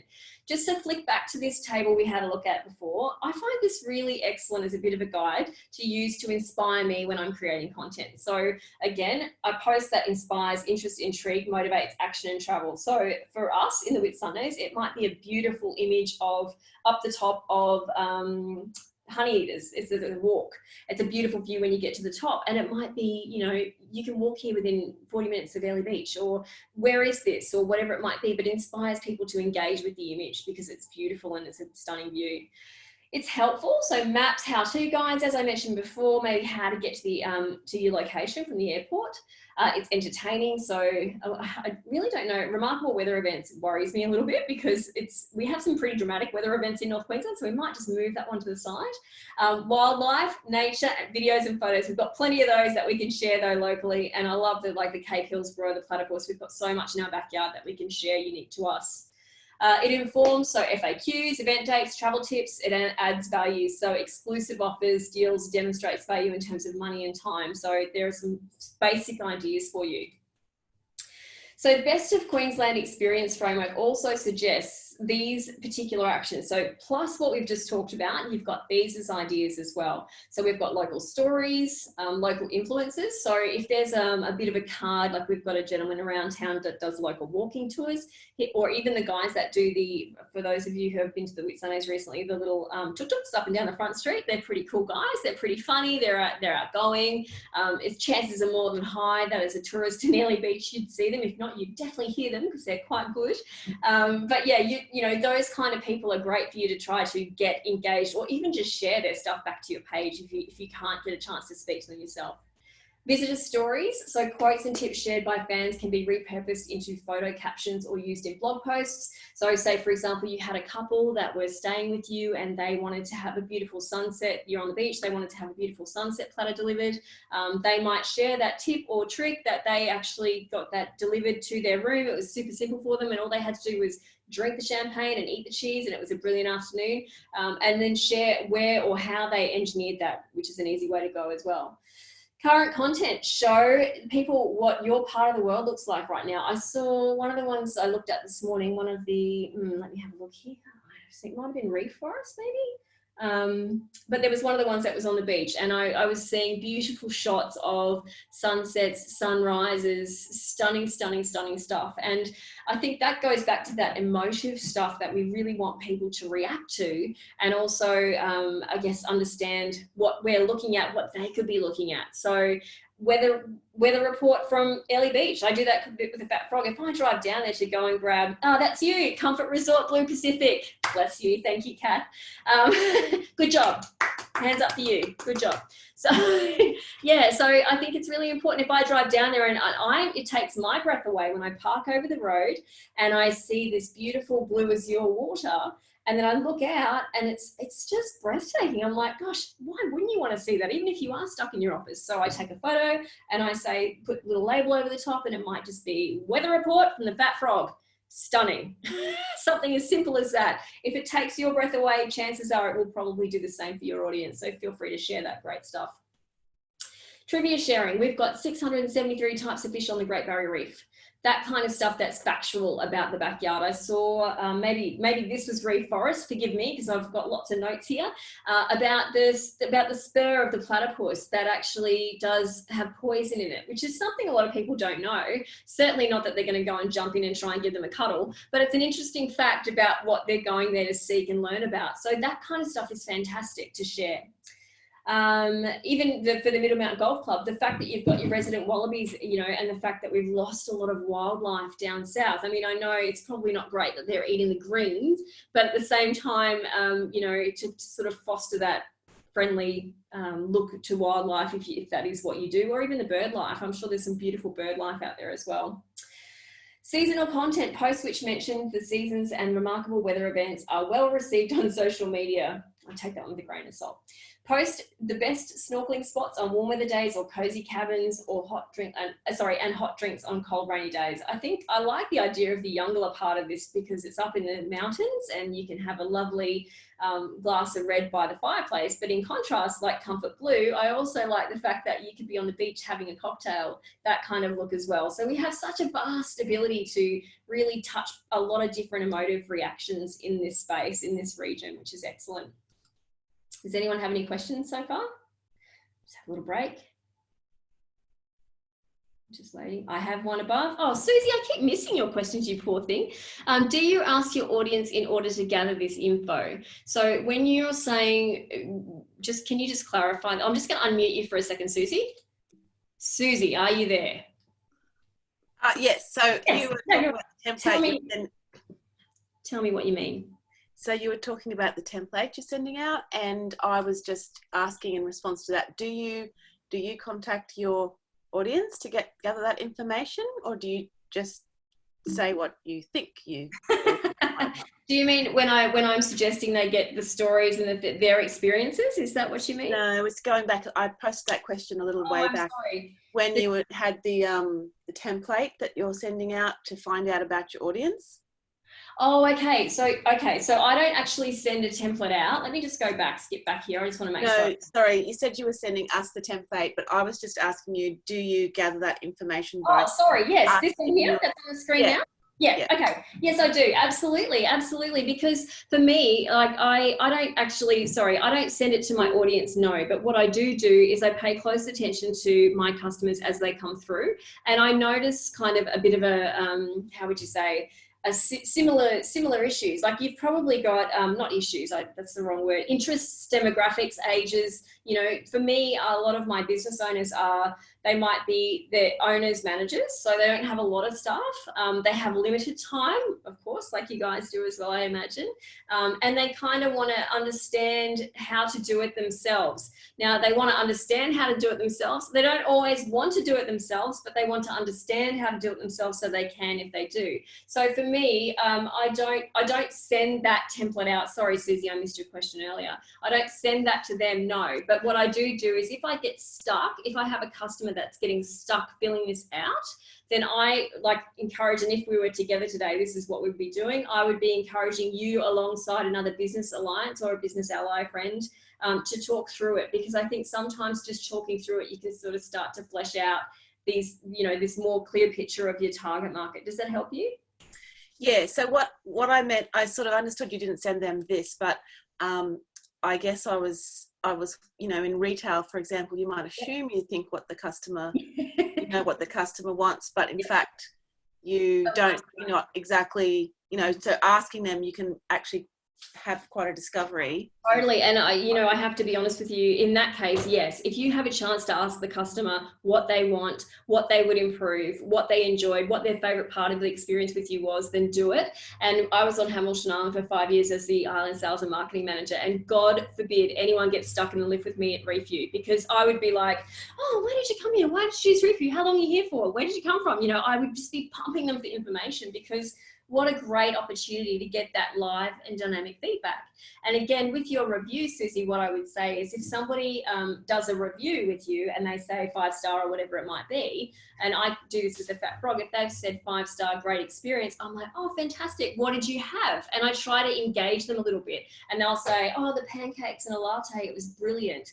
And then I'll be like, fantastic. Look forward to coming, to welcoming you back. So it's not loads, but I think that by using reviews strategically in that way, you can really engage the audience to sort of dive a little bit deeper and find out what they like or didn't like. Does that make sense? Yeah, good idea. Thank you. Yeah. Just don't be afraid to ask is my biggest, definitely my biggest recommendation for any of you, because I think that we do get a little bit fearful of the answer, because sometimes we're worried, no disrespect to anybody or no judgment, but we're worried it might not be what we want to hear. Yeah. Like we're worried, hands up if that's a reason why you don't ask for things. Like you're just scared of what they might say, because it's like, oh, I don't want to be, I don't want to be the one that has done the wrong thing by you. But at the end of the day, if you're brave enough to ask the question, it will only improve your service offering for the next client, and therefore your product offering in your business as a whole. I get why, but I think Susie's made a really valid point. If you have any ability to get dynamic access to someone who's happy to give you a minute of their time, then do it, because that bit of marketing gold will be real. It's a great investment in your business if you can get that dynamic interaction. And Susie, again, I'm so sorry that I missed that question earlier, but I'll get there. Just keep typing to me if I miss it. So, okay, so back on track. Here's another suggestion, a lot of suggestions for you. So if we're still back at the, oh my God, I don't know what to do, I don't know what to post, here's a few other suggestions. And my suggestion would be with these is that you can possibly weave them into those other suggestions that QTIC have made about helpful, useful tips, showcasing what's on in the region, and giving information about your business. So show your skills. You might, if you have a resort, you might do one room type per week. You might show the different room type per week. An audience question, you might ask the question, what was your favorite place to visit or favorite restaurant whilst in Mackay? Personal might be if you're enjoying part of your region as an operator. So maybe you take the time out to go up to Yungala for the day, and you're having lunch up there, then you might take a photo of your lunch or the view or whatever it might be, and you might share that as you experiencing things in your region. Sharing is caring, so just sharing other people's posts. We don't have to reinvent the wheel. If the Mackay Italian Festival post would probably be a great one for the ecomm houses to share, purely because you could potentially be attracting to the region, you get accommodation out of it, and then they obviously get attendees to their event, which is fantastic. Promotion, pay 2, stay 3. Kind of thing. Photo, video, if you've got a video maybe of the sunrise or a slow-mo video or a time lapse or even just a photo. Business FAQ, it takes 20 minutes to get to our location. If you take a taxi, it will cost you $50, that kind of stuff for people. Bring a light jacket this time of the year because we're all getting cold now because we're seasoned North Queenslanders. Give us a review. Don't ever be afraid to ask for that. People are often happy to do it, but they don't think to. And that's the really important part that we can play here. We can prompt them. We want them to react. You would often notice in YouTube videos, they don't just say like and subscribe if you like this video because they feel like it's a good thing to say. Quite often when you kind of have somebody listening to you, you break them out by saying like and subscribe, and they do. So if you've had a great experience with us, I always ask for the Fat Frog, give us a review, and 9 times out of 10, I will get sort of 4 or 5. And don't forget as well, whilst you can do it on Facebook, you can also get them to review you on Google My Business. You can share that link to Facebook and get them to click that and go to your review page on Google. So you're still getting that really nice high level of reviews on Google too. And TripAdvisor, share that too if you can. Trending topics. Dare I say, this silly virus, you know, you might, I noticed one of you guys posted, and you'll have to remind me which one it was, but if you wanted to have some nice secluded isolation time, you could do it by the beach. I thought that was really clever. If you wanted to go and have a really a nice view during that period of self-isolation, come and do it at the beach. I thought fantastic, really clever way of engaging something that's really topical and current, and also that, you know, embracing it in a way that's a bit more positive. Yeah, cool. Next line, great content also engages your audience through having conversations, using a call to action, which is what I was just speaking about, asking questions and creating value. So just to unpack those a little bit, like I mentioned a second ago, if you have, I've got one new message here, let me have a look here. That was the Shores. Oh, very good. Was that you, Karen? Good job. But that was a great one. I thought it was very quirky. So having conversations, if you guys have made the effort to make a comment on your post or like you, or something about your, particularly make a comment, I always try to either go back in and like what they have done, like just, you know, you get the little emoji and you click like or laugh or love or whatever it might be, just so they know, firstly, that you've recognized that they're engaging with you, and secondly, it just gives the post that little bit more longevity, which is excellent. Secondly, I would also, it just sort of, I think we need to be grateful for these people for engaging with us. And as we go back to that stat, it shows when the business is engaging with the people publicly in the conversations that we're having too. It's a good thing. Using a call to action. So like and share. Tag someone you know. Like I said in the one of the posts I did a while back on the Fat Frog was when you're in the car with someone and they're singing along, they're singing the words of their song and they're completely wrong. We all have a friend. Hands up if you have a friend that sings that gets the words totally wrong all the time. Like, I'm sure, yeah, we all have a friend that's a bit wacky. So I put that up and I actually said, Kath's got one. I actually said, if you've got to tag them, that's all I said, tag them. Like, it was a quirky little thing, but tag them. And so they're all tagging each other, and, you know, I'm asking them to do something. They've responded. It's a bit quirky. It's a bit funny. It worked really well. So again, if you think it might be tag someone that you want to visit here with this year, you know, with the holiday here this year type framework as well. Ask questions. What was your favorite part of Mackay? When are you coming back? When was the last time you visited? You know, those kind of things. Using you in your content makes it really, you know, makes it fantastic in terms of getting people to be engaged as they're reading it. It almost brings them into the conversation a little bit more as well. And I'm pleased to hear and announce to you all right now that Trudy from Azure Sea and Brent also sing the wrong words all the time. Me too. I'm so with you on that one. Absolutely. So good job. It's a human trait, apparently. Create value. So, you know, by creating value, I think it's all about just giving them information that they don't have to pay for, but will provide them with fantastic information. Like, you know, the beautiful organic store, it's kind of tucked away in North Mackay. But for people with it, particularly now that we're all very health conscious, I mean, outside what's going on, but we are going into being a really health conscious nation. But to have a unique and a bit different experience, encourage them, showcase, introduce them to something that might be a little bit less obvious to them because it's not bolted into the middle of the city. And therefore you're giving them value by explaining them to things or inviting them to experience something that they may not have been aware of otherwise, which is where the value comes in. Yeah. Questions? Any questions? Just making sure I don't miss anyone typing. I'll click this slide forward and then I'll wait and see if anything pops up. So how do we create awesome content?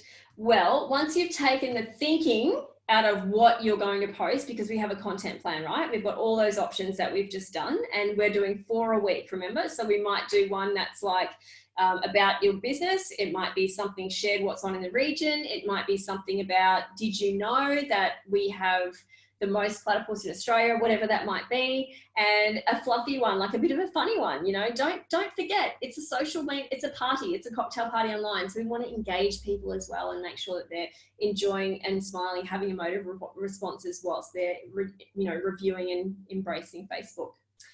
So let's plan some cool stuff. Has anyone here, hands up if you use Canva? Yeah, got a few people. So Canva, oh cool, okay, so you guys are pretty familiar with it. Canva is a brilliant online platform for creating content and making it look slick for your business. I'll just jump out of this and I will show you, oh, hang on, I've just done it again, I've lost my chat. I'll just jump out of this and I'll quickly show you, I'll give you a live demo of what it actually means. So as you can see here, you've got all these fantastic options and you don't need to have a creative bone in your body, which is really nice to know. But yeah, you can literally go in and it's already been pre-sized for you as well. So if you were to do a Facebook cover, for example, and I should caveat this by saying as well, Canva is free. You don't have to pay. You can pay, and for certain businesses, like for you, Ramona, because you do a number of different events, I'd imagine you probably would pay for it because you've got some fantastic different things you want to sort of share and different layouts and templates and themes depending on what the event is. Yeah. So for me, I do pay because I actually have a lot of different clients and I do lots of different things for them. But even if you don't have a creative bone in your body, you can literally hit whichever template you like. There are free and paid templates. The paid ones cost $1. Yes, I repeat, $1, but you do not need them because there's plenty of great free stuff. It's literally a matter of clicking and it populates for you, and then you can change your text by double clicking over the top. Oh, hang on a minute. There we go. And dragging, etc., etc. If you want to change the image, you might go to photos and type in beach. You can upload your own images as well. So if you've got an image that you've previously uploaded, you can just drag that across, make it very easy. So it's very drag and drop. It's really simple. Yeah, Ramona, you do pay for it. It's so worth it, isn't it? And for those of you who do start mucking around with Canva, it's like, I think it's about $150 a year to pay. It really doesn't cost a lot of money. They're constantly changing things as well and adding new features. Like they've got a video feature now too. So you can actually add a video behind your template, which is where you can sometimes create your Facebook covers, which is fantastic. So as you can see, that's a pretty big wow factor, yeah? I mean, hands up if you think that's got more power than just a static image. Yeah, yeah. So this can be your video as well. You can upload your videos if you wanted to. If you wanted to do a couple of videos, you could literally hit copy page and then say, for example, up here, if we go search videos for beach, we drag that one in here. Oops, sorry, bear with. Drag that one in here, see it grabs. And then we might drag this one down here.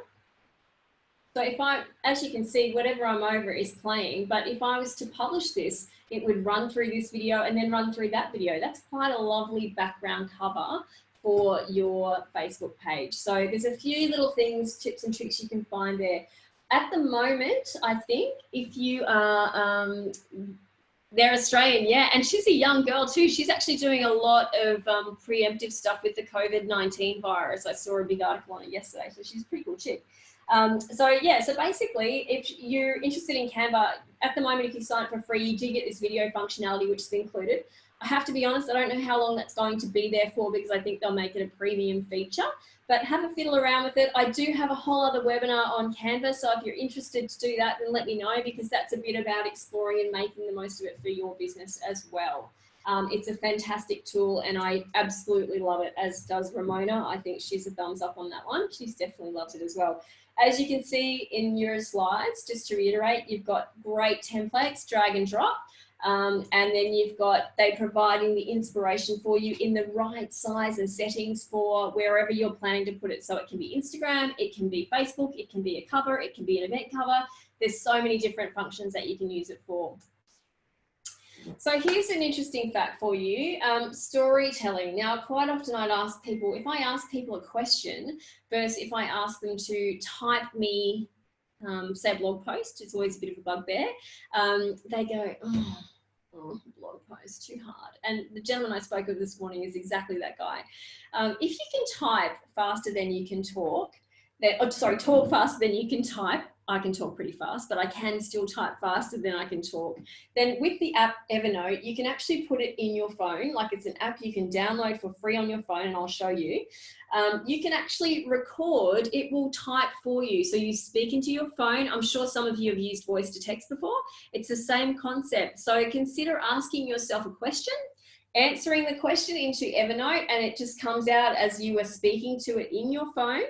And then the beauty part of that is that you can then use that as your blog post or your script for your video or anything like that. Now, just to sort of, so you can understand what I'm saying here. In Evernote, and you've got this, if you're an iPhone user, you do have this functionality in Notes as well. Why is this better than typing? Because firstly, people seem to be able to naturally recount and talk about their experiences and products more easily than if they have to sit at the keyboard and type. That's my experience. And I find that if I ask a question versus if I frame the question like, tell me what I can do in Mackay, then you would, yeah, Renee, you might come to me and go, you can go to the beach. Oh, it's fantastic. And then there's this great cafe out the road called The Organic, blah, blah, blah. And then you can go to the Leap and then you can do this and you can do that.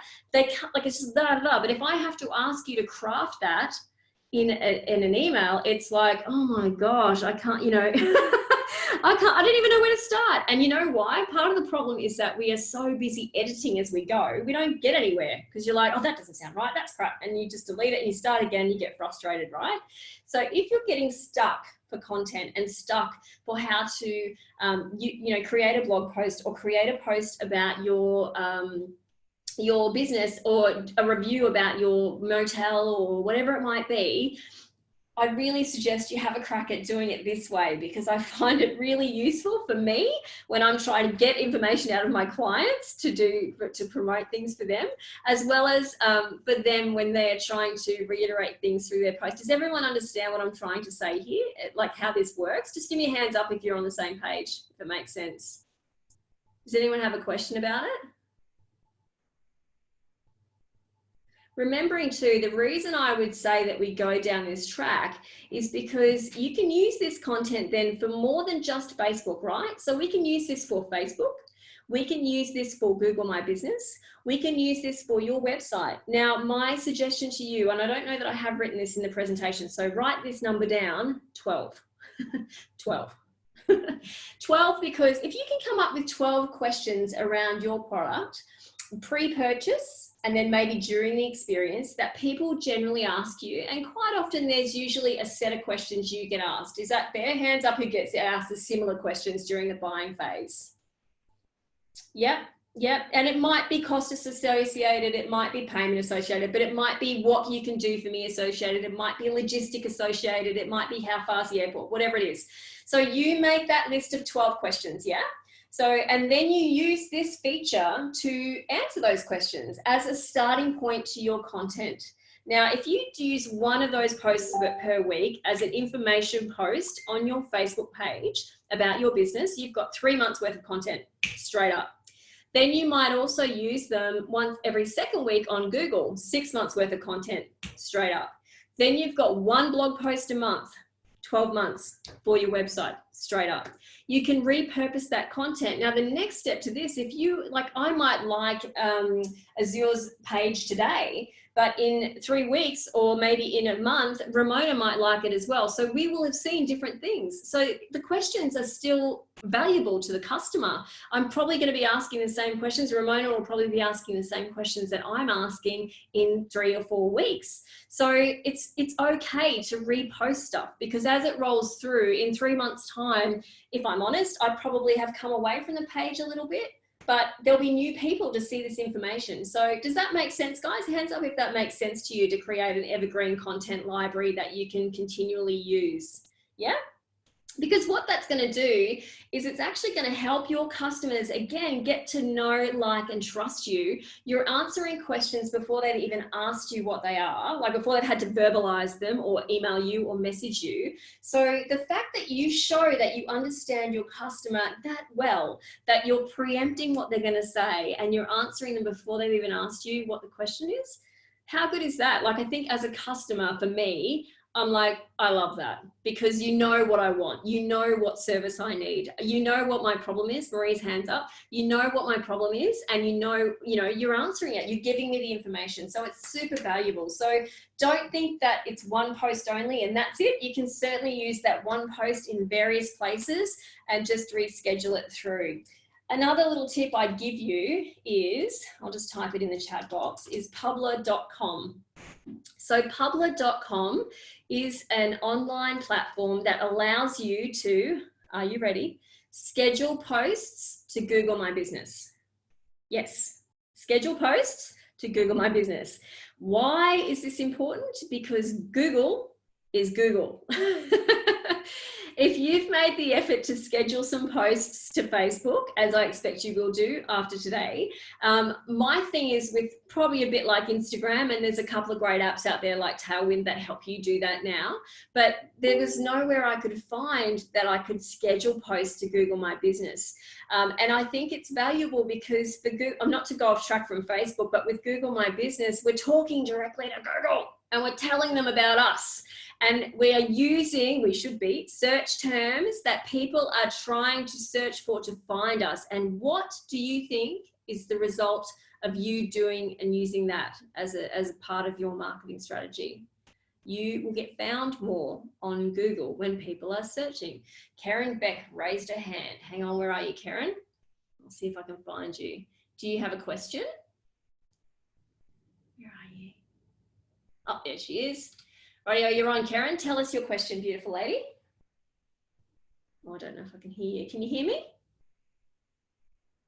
Well, she's gone missing. She's just put her hand up. Okay. Are you there, Karen? Oh, hang on one more time. Try now. Okay, can you hear me? Yay! Hi, everyone. No, I was just thinking that was an excellent idea for Google My Business because, yeah, if we can be seen more, we can be booked more on our own website. But I do have a question. In the accommodation industry, I don't actually think you can put posts on for accommodation properties. I'm not sure if that's changed, but... Under Google My Business, do you mean, Karen? Yes. Oh gosh, what happened then? You okay? You didn't fall over, did you? It's just probably our information, but that's okay. Yes, I don't think you can put a post on Google My Business when you're an accommodation provider. Okay, I'm just going to mute you only because your microphone went a bit funny toward the end, so we're not getting a lot of feedback. But I understand your question, and just put your hand up if this is correct, right? So your question was basically, you're saying that as Google My Business, you think you can't post as an accommodation provider, is that correct? Okay, so how recently, pop in the chat box for me, how recently have you been back into Google My Business? Because you could be right, I don't know, but another example I would give you is that I have a local medical clinic that I deal with, and also a physio, and they are not supposed to get reviews as part of the medical practice history, whatever. But still at this stage, you can't turn the reviews off on Google, so they're still coming through. So a couple of months ago. Okay, so one thing I would suggest is if you get stuck with that, Karen, I'd love to hear from you. I'd love to sort of do a bit of a screen share with you at some point to see what you're seeing, because from what I'm seeing in Google My Business is definitely the ability to jump in and post the same way we can do in Facebook. So you can actually schedule your events in there too, which if you start to Google now, as I said before, what's on in Mackay, and you've got an event, chances are it will pop up.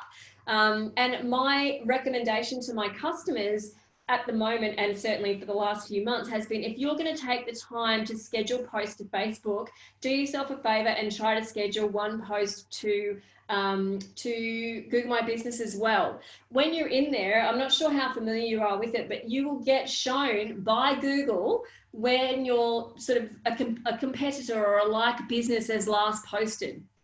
For me, I mean, I know I'm in a smaller town and I'm a bit unique in my service offering, but it's comparing me to a local web developer, and their last post was in 2018. I really think, guys, there's not a lot of people making the most of this right now. And that is why I'm saying, if you get a chance to dig in there and sort of optimize your Google My Business profile, make it a second website, use your information the same way you use your information on your website. And I think that it will only see your business better placed, you better owning your digital footprint online. Does that make sense? I know I've gone a bit off track there, but I really see the value in Google My Business for as investing a little bit of time as another social platform, especially now that Google Plus is gone and Google Plus never really functioned. But you know yourself, in when you Google something now, you've got the answers down here, or the results down here, and on the right hand side of the page you've got the Google My Business profile. It's critical real estate, so own it and get in there. And again, that's a whole nother workshop, but definitely if you haven't done it, please do it, because I think you'll find great advantages to your business with it as well. So other phone apps for cool, quick and slick posts. Does any of you guys recognize these? I'll talk you through a few of them if you're up for it. Pardon me, just to quickly explain how I use them within my social media activity. So the first one is Quick, and that is actually a GoPro app. You do not need a GoPro. You can totally just use your phone camera, which makes things very, very easy. And what it does is it does the grunt work for you. So it literally just mashes all the photos and videos together, and I'll show you an example of that, which makes things super cool and super simple and very effective. Ramona, this would be a good one for you to kind of quickly mash together a sum up of your events if you can, I would say.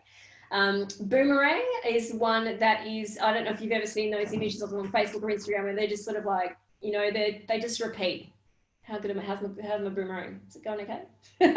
They just repeat. So, it's not like a full video. It's like a short space of time, and the activity is just literally repeating itself. So it just gives a different way of presenting your audience to you, presenting to your audience. It might be the sunrise. It might be kangaroos hopping through. It might be something like that that has a bit of movement, Make it quirky. It might be kids diving in the pool and then popping back out again. That's always a good one if you've got a beautiful pool in your car as part of your complex. InShot is another online, app that you can have. These are free, by the way. All of these are free. Pardon me. Excuse me while I just clear my throat. Which you have more control over. So if you wanted to put a sort of different, have a bit more control over creating a video around something, then you use InShot. Where Quick does all the grunt work for you, you might even make a quick video and use it within InShot and blend them all together then. So it just gives you a bit more control. The last hyperlapse I'll just quickly jump to. Hyperlapse is a time-lapse video. So was it the Shores, I think, that had all those gorgeous photos of the sunrise, sunset? You might use something like hyperlapse to quickly record that and show that movement, because you can make it 2 times the speed up to 32 times the speed, I think it is. So you can make things super quick. Why is this good? If you're going to show, like, for example, how far Youngler is from Mackay, or from one of your respective accommodation houses, you might have, not driving, of course, you're not using your phone and driving, but you might have somebody in the passenger seat recording in hyperlapse the trip from the airport to your accommodation house. Now, what that would mean is in real time, it might take 15 or 20 minutes, but you can make it happen in about 10 or 15 seconds through hyperlapse, which allows us to give heaps and heaps of information super quickly to people, so they can consume it and get a feel for it really quickly. Does that make sense? I find it's really engaging. I can't look away. So, oh, Susie, thanks for the tip. Yeah, I think you'll find it really, it just makes a little bit of a contrast. And I'll show you how you can use these together shortly as well. Adobe Spark Post and Story Swag are similar. So they are literally for getting a still image and popping some text over the top and then turning it into the video, so the text will move over the photo. What's good about this is that it actually makes it does make it a, about Google My Business, cool. It actually makes your video, it makes your picture a video, which is Facebook's preference. Yeah, and we'll talk shortly about the algorithm as well, and which is in the best interest of Facebook, which way they like to see it. So if you're using an Android, then you can use Adobe Spark Post. If you're using an iPhone, then you can use Story Swag. That's the difference there. So You have it too. oh, Karen's, I'll just unmute her. I accidentally muted, opened her microphone up. She's talking to someone. Hi, Karen's friend. So if you'd like some free stock images for your website or for anything else, if you can't find what you're looking for, and in Canva, there's a lot of these already included, which is fantastic. You can use any of these that I've mentioned here on the left-hand side. So Gradisography is a bit wacky. There's some really funky, cool stuff in there. Then you've got Pexels and Pixabay. Now, most of these particular links are commercially free, but you do still have to read the terms and conditions. But usually you can do it, like use them with it for commercial without having to worry about the license, which is amazing. If you're looking for a cool backing track for something as well, the apps that I've told you about, particularly InShot and Quick, do have already authorized music that you can use in them, which is way easier, can I tell you, than trying to upload your own. If you try to grab a fantastic track that you love out of your music account on your phone, you will find that most of the time, Facebook will remove it because we don't have the commercial license to use it. So suggestion, use the options that they've put in those 2 apps. If you really can't find something that you like, go to one of these websites and you can use some of the stuff that they have for free, and it's really, really good as well. So there's a few different options for you. So you need the content. Let's consider sharing as well other pages' posts. And I won't spend a lot of time on this, but I wanted to just give you a little bit of information about what your audience is reacting to, I should say, sharing other people's posts, but also what your audience is reacting to. So we know what to craft in our content strategy. So under your posts section here, you can see, so we're back at Insights in the back end of your website. And you can see if we click on posts, we can actually see how well we've done. So we've got the reach, which is the just basically eyeballs. To explain the difference, reach is eyeballs, how many eyeballs it's in front of. Then we've got post clicks, which is clearly what that is, post clicks to see more. Reactions, comments, or shares, otherwise known as engagement, which is what is a pretty good metric. One thing I would say about reach is it is a great metric to sort of see how far your post has got. But don't forget that even if you're on Facebook, and I'm sure if you think back to your own use, you might be scrolling through, but you haven't actually sort of taken anything in, if that makes sense. Like unless someone's jogged you or jolted you out of your sort of screening sort of rolling phase, you might not have digested the information. So even though in this example, you can see 3,000 people have seen that particular post, chances are that they didn't actually consume it. Yeah, so it's always very good to be a bit measured about the trueness of the results as well. I've got a bit of an explanation in here about impressions versus reach versus engagement.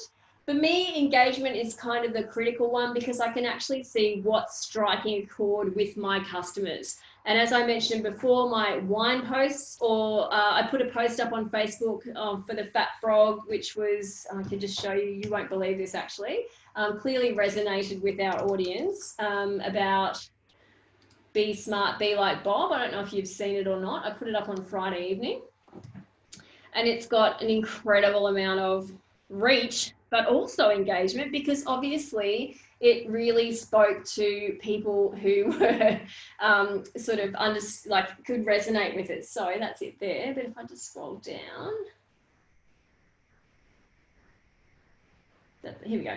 This is Bob. Bob is not panicking. Bob listens to scientists instead of news media, blah, blah, blah. Be like Bob. So we've had 2,012 engagements and we've reached 21,000 people with 150 shares.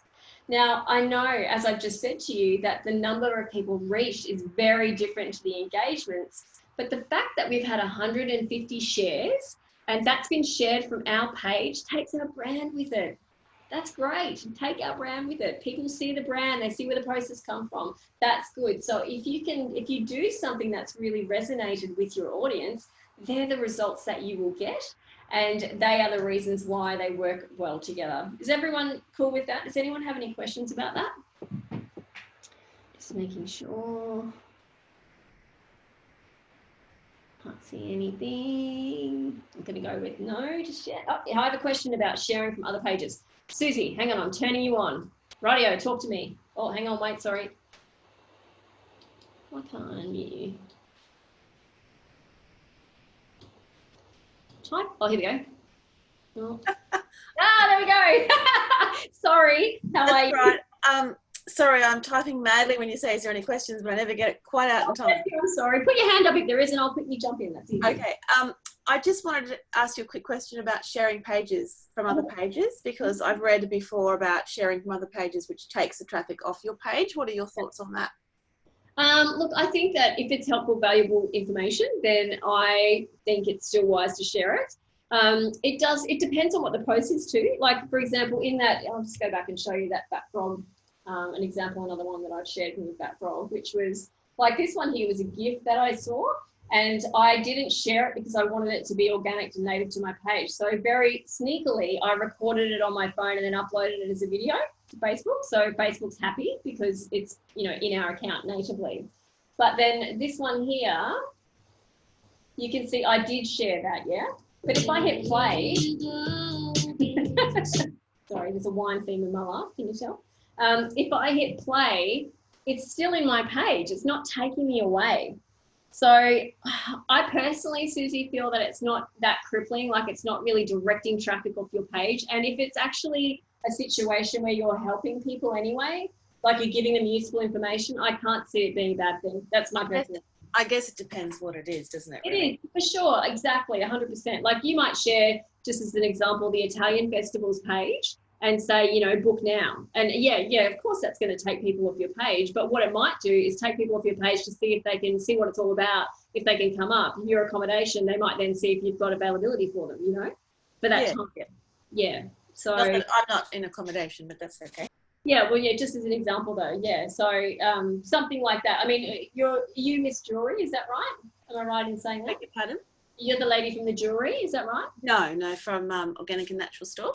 Oh, I've been talking about you a lot. I looked at your website. I saw your post from, is it today, about deliveries? It looks amazing. It is amazing. Thank you. Anyway. Okay, so I think, that's great. Thank you for your question, Susie. And yeah, absolutely. Heather's also shared that one too. Was that the one with the dancing frog on a 6 bottle of wine or something like that? It's a pretty good one. So as you can see, back to your insights, you really do find the critical information in your insights so you can really understand what your audience is responding to. So you might start with a sort of a forecast, a broadcast, and I'll show you, for example, which ones to go through, but then you might tweak it in a month or 2 months to get better results, better engagement for your audience. So how can we track what works and we do more? We have to have that goal, going back to that goal. Why are we doing what we're doing? We really need a goal, yeah? So we can see if it's working and measure against that. And then consider the results when we're creating future content to get better results moving forward. So when should we post? Another critical question I get. This is a question, rightio. I'd love you to put in the chat box, how much scrolling in meters do you think we as humans do every day? Put your answers in the chat box for me so I can see. Heaps. Yes, correct. We do. Give me a rough answer. Give me too much. Yeah. Have you got any 1 kilometer? Yeah. Keep going. 5. Oh, Karen, you're an overachiever. You ready? 2. It's 2. But that's a lot. Yeah. That's a real lot. I'm afraid to know. I know I'm afraid too. It's 2 kilometers. So why then is it, this is why we need to be super tuned into our opportunities that Facebook are giving us to make sure we're posting at the right time to have a better strike rate with our customers. And how do we find that out? Well, we find out when our audience is online, of course. Is everyone familiar with this page? Does anyone go in and check this page regularly? In your insights, did you even know it was there? A couple of you guys are in there, which is cool. So this page is the data lags by about a week, but that's better than nothing. It's better than data we don't have, yeah? So as you can see, it's giving you a bit of an example as to when people are online. And sometimes, just lately, I've noticed there's a lot of people online in my world at like 2 or 3 a.m. I have no idea why, whether it's just that they've picked up their phone, so Facebook's registered as them awake or online, I'm not sure. But you can see here that if by going through and finding out when the people are online, the best part of this is that I do this for my customers, I make a note of the best times to post for them. Pardon me. And I also then keep that in mind when I'm scheduling content at the beginning of the month for the month, yeah? So if you scroll over a particular day, you can see that the graph will change. I don't know if you can see me using my hands here like I'm in front of everybody, sorry.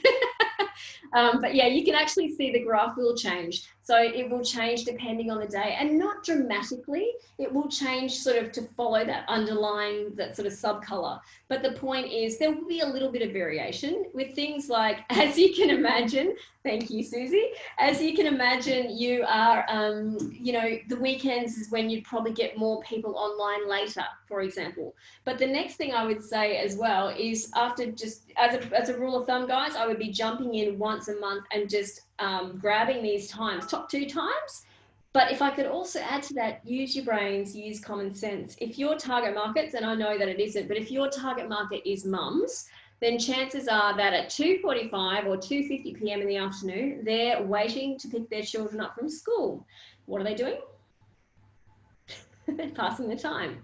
And the same, once they've gone to bed, their kids might go to bed by 7:30 in a perfect world, and they might then have a bit more time to be on Facebook. On the weekend, they may, Renee, yes, they might have a little bit more time to absorb things. You know, from a general kind of user perspective, I think it's safe to say that mostly Monday, Tuesday, we kind of go back to work, right? We're sort of in work mode. Wednesday, we're kind of, oh my God, I can smell the weekend, it's coming. Thursday, Friday, we're like, it's nearly there. I've kind of lost all interest in work. I'd love to say that that's not the case, but I think for most employees, they kind of get a bit more relaxed about things, and they're more happy to engage because they feel less pressure, and they have more time to actually digest things. So the fun stuff, the things that you want them to do, I sort of gear toward the weekend, if that makes sense. Does that make sense? That kind of framework?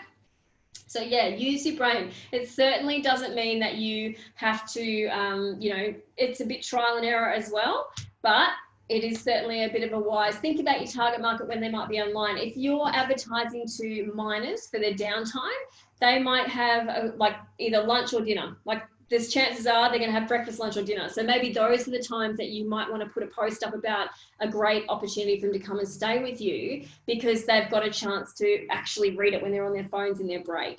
So things like that, use things like that as a bit of a guide. Scheduling posts. I know, I expect, put your hands up. You guys are all cool with scheduling posts and you know how to do that. Does anyone need to know how to do that?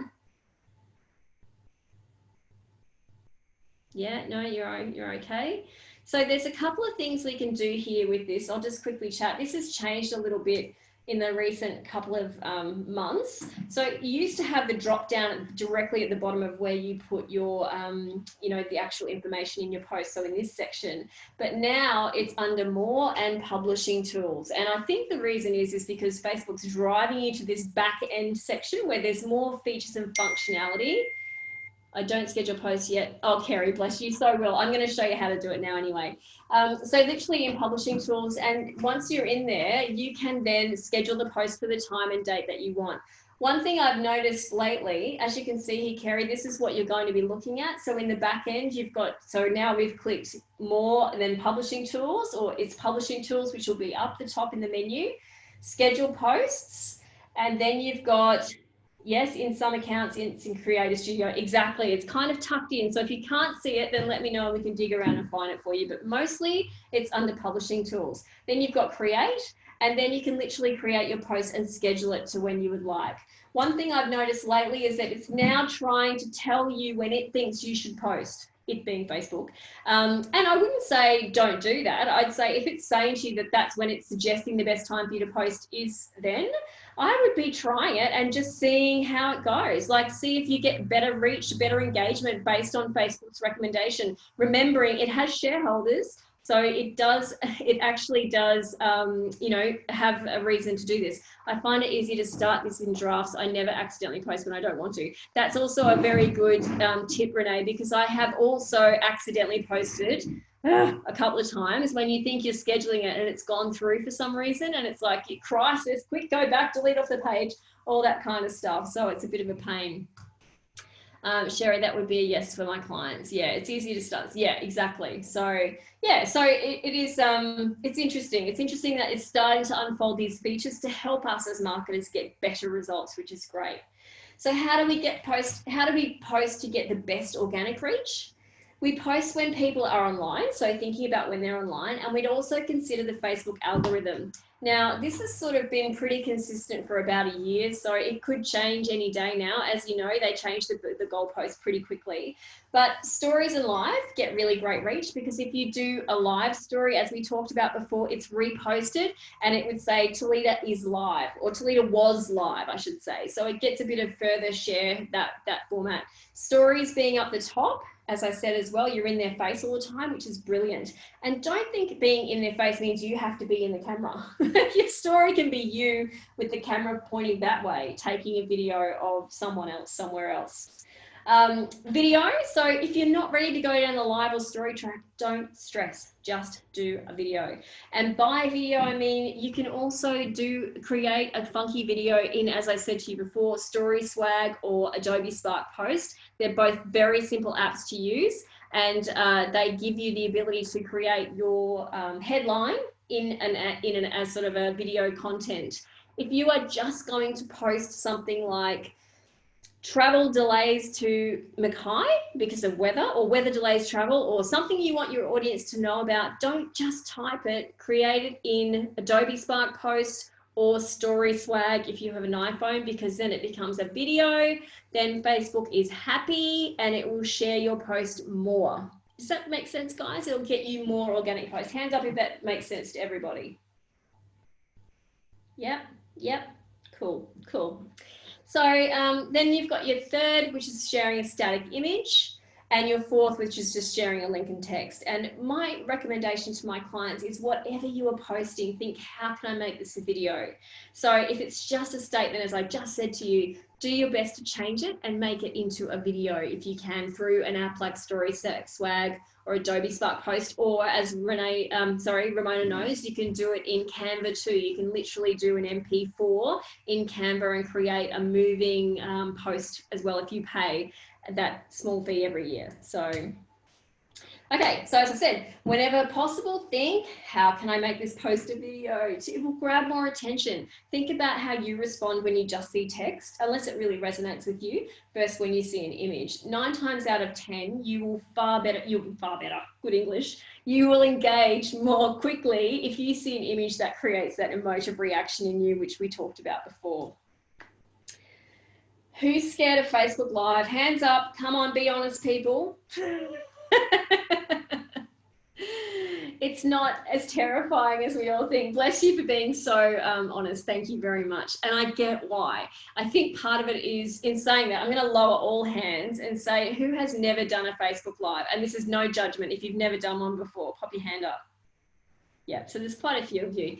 I get why. Please, thank you for being so honest. I'm really grateful for that. But don't be scared because when you go Facebook Live, I think the concern, and it certainly was for me when I was mucking around with it, is I'd hit the live button and then all of a sudden I would be broadcasting to the universe and I've had no time to kind of compose myself or anything like that. It's not the case.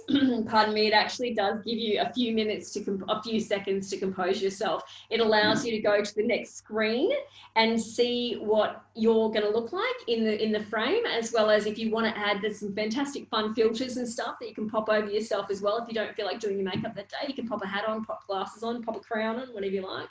And it gives you a chance to sort of get prepared before you hit the big red button. So the next thing I would say to that is, if you are someone who, you haven't sort of experimented with this very often, unless I'm online at that time as a follower, I may not even know that you've gone live. So if you have a go at it and you feel that you've done a pretty poor job, which I'm sure you wouldn't have, anyone that's having a go, like, fantastic, that's great, good for you. I think if you've had a go at it and then you don't like what you've done, you don't have to save the video. So if a tree falls over in the forest and no one sees it fall, does it actually happen? So if you create a live video and you don't save it and no one sees it, it's gone forever, unless I saw it with my eyeballs in real time. So do you see what I mean? It's giving us a chance to kind of get more familiar with the whole process so we don't have to panic. There's never a forever on Facebook. Can we try this on a personal rather than, yeah, sure, absolutely, yeah, absolutely. And don't be, like I said, I just have a play with it, Renee. Don't be fearful of it. Like, I get why it's terrifying for people, but I think the big terrifying part is you think that you're going to hit live and you're just going to be live, literally live, and you're like, and then you get stuck.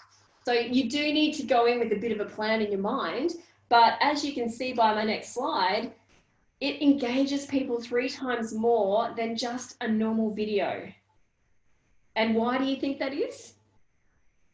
Because it's live.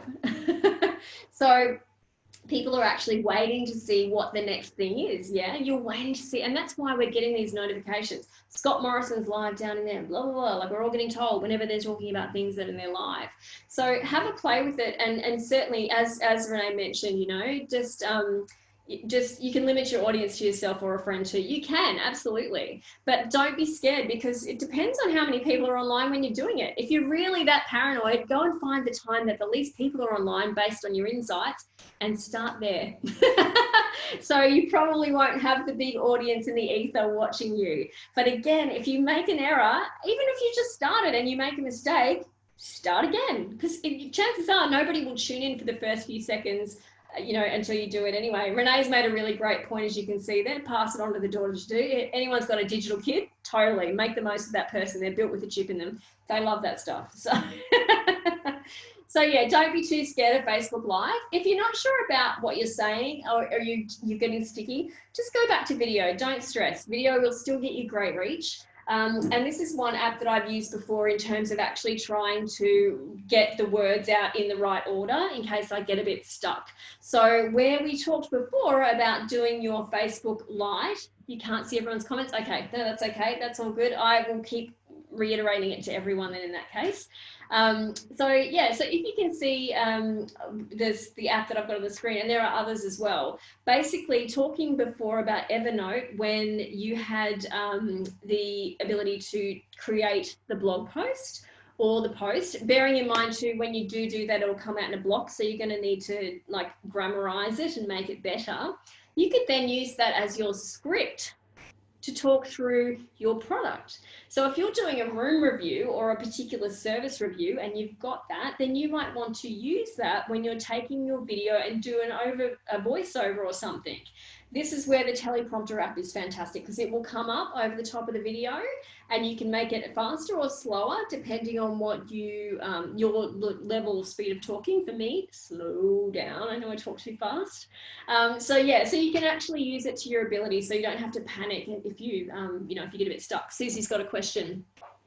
Do you recommend something to say, or do you recommend something to say or do at the beginning of the live to engage more people? I read somewhere about that, but I can't remember what it was.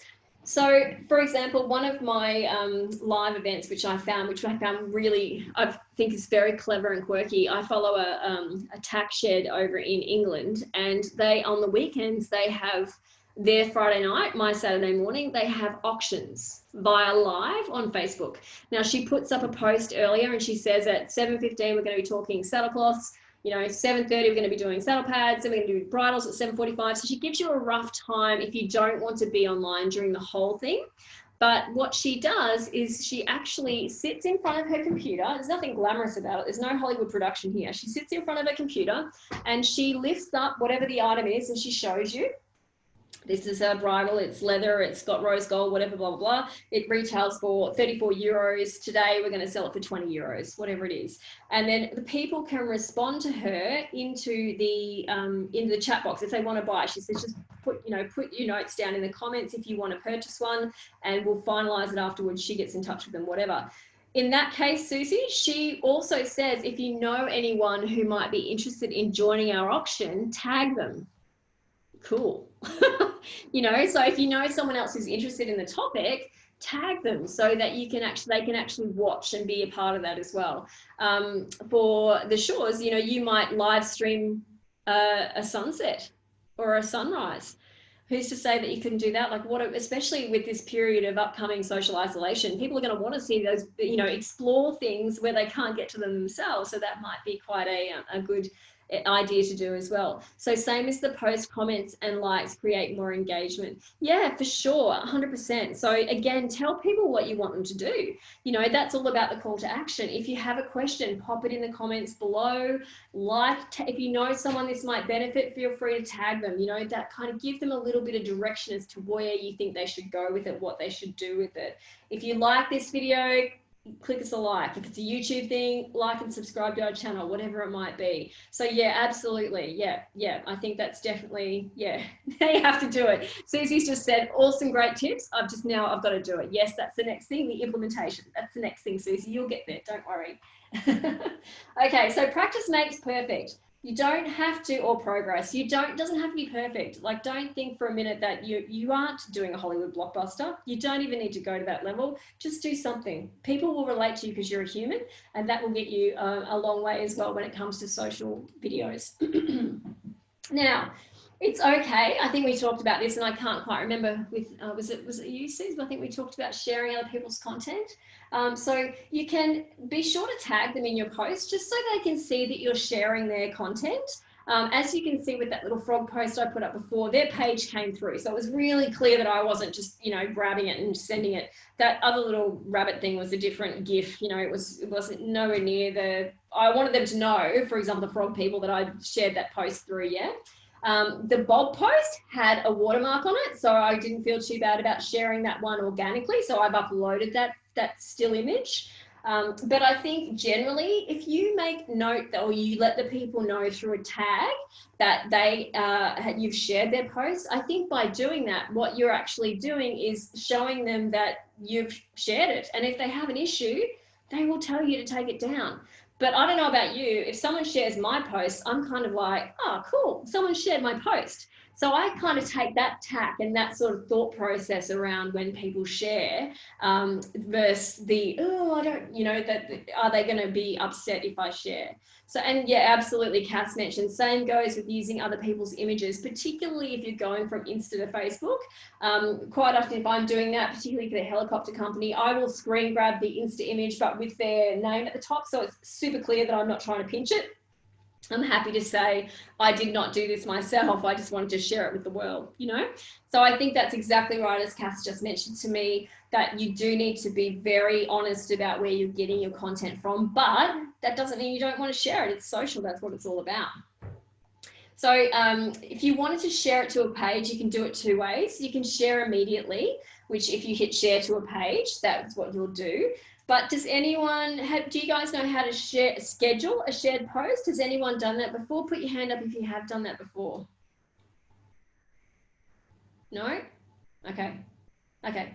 So hopefully this is a little hack that'll give you guys a bit of a hand. I just see here I've got a comment from a couple of you guys. So I've got, do I watermark my images, Toledo, with, or anyone? If so, how? So there's a couple, if it's an image off your phone, you can do you can get a watermark app to put it over the top. If it is, you could put it in Canva, Susie, and put your logo over the top. That's one thing I would do. I would put your logo somewhere in there if you can. Or it depends on what the image is. I mean, if you're a photographer, then possibly you probably, you know, I see it's a hard one, because the photographers, like when we have our equestrian events come in and they put this big watermark over the top, I know why they do it, because if the people want the photo, they pay for it, fair enough. But I think it's enough as a business to have your logo in the bottom corner or something like that, so there's a reiteration as to where it's come from initially, or your website. Pop your website on there so people can find out more information. It's like a nice little quiet call to action. Renee said to me, I have had a business put info out that was false, and I made contact and asked them to take it down. They didn't, but I made the contact. Yeah, and I think that's the thing. We still have to be proactive in terms of if we're falsely represented, if they're falsely representing us. To give you another example, I had a lady that asked me to take a photo down that I'd put up for Port of Airlie, but she was away from the camera. Her and her husband were blurred out at the back. I assume it was the husband, possibly it wasn't, because she said, you need to take that photo down. I'm in that photo and I can't be seen in that place. And I was like, oh, so, you know, you do have those sticky situations, and I did take it down. But yeah, it's one of those things. I think we just have to be a bit mindful. If there's someone sensitive to something we've posted, fair enough. We just have to do what we can. And as you've just mentioned, Renee, if you've got an issue with it, you need to approach it that way as well. And you know, hope these people will respond as we would like them to. So then you've got the immediate share, back to this as I mentioned, and then you've also got this second option. So every single Facebook post has a URL, an individual URL, yeah?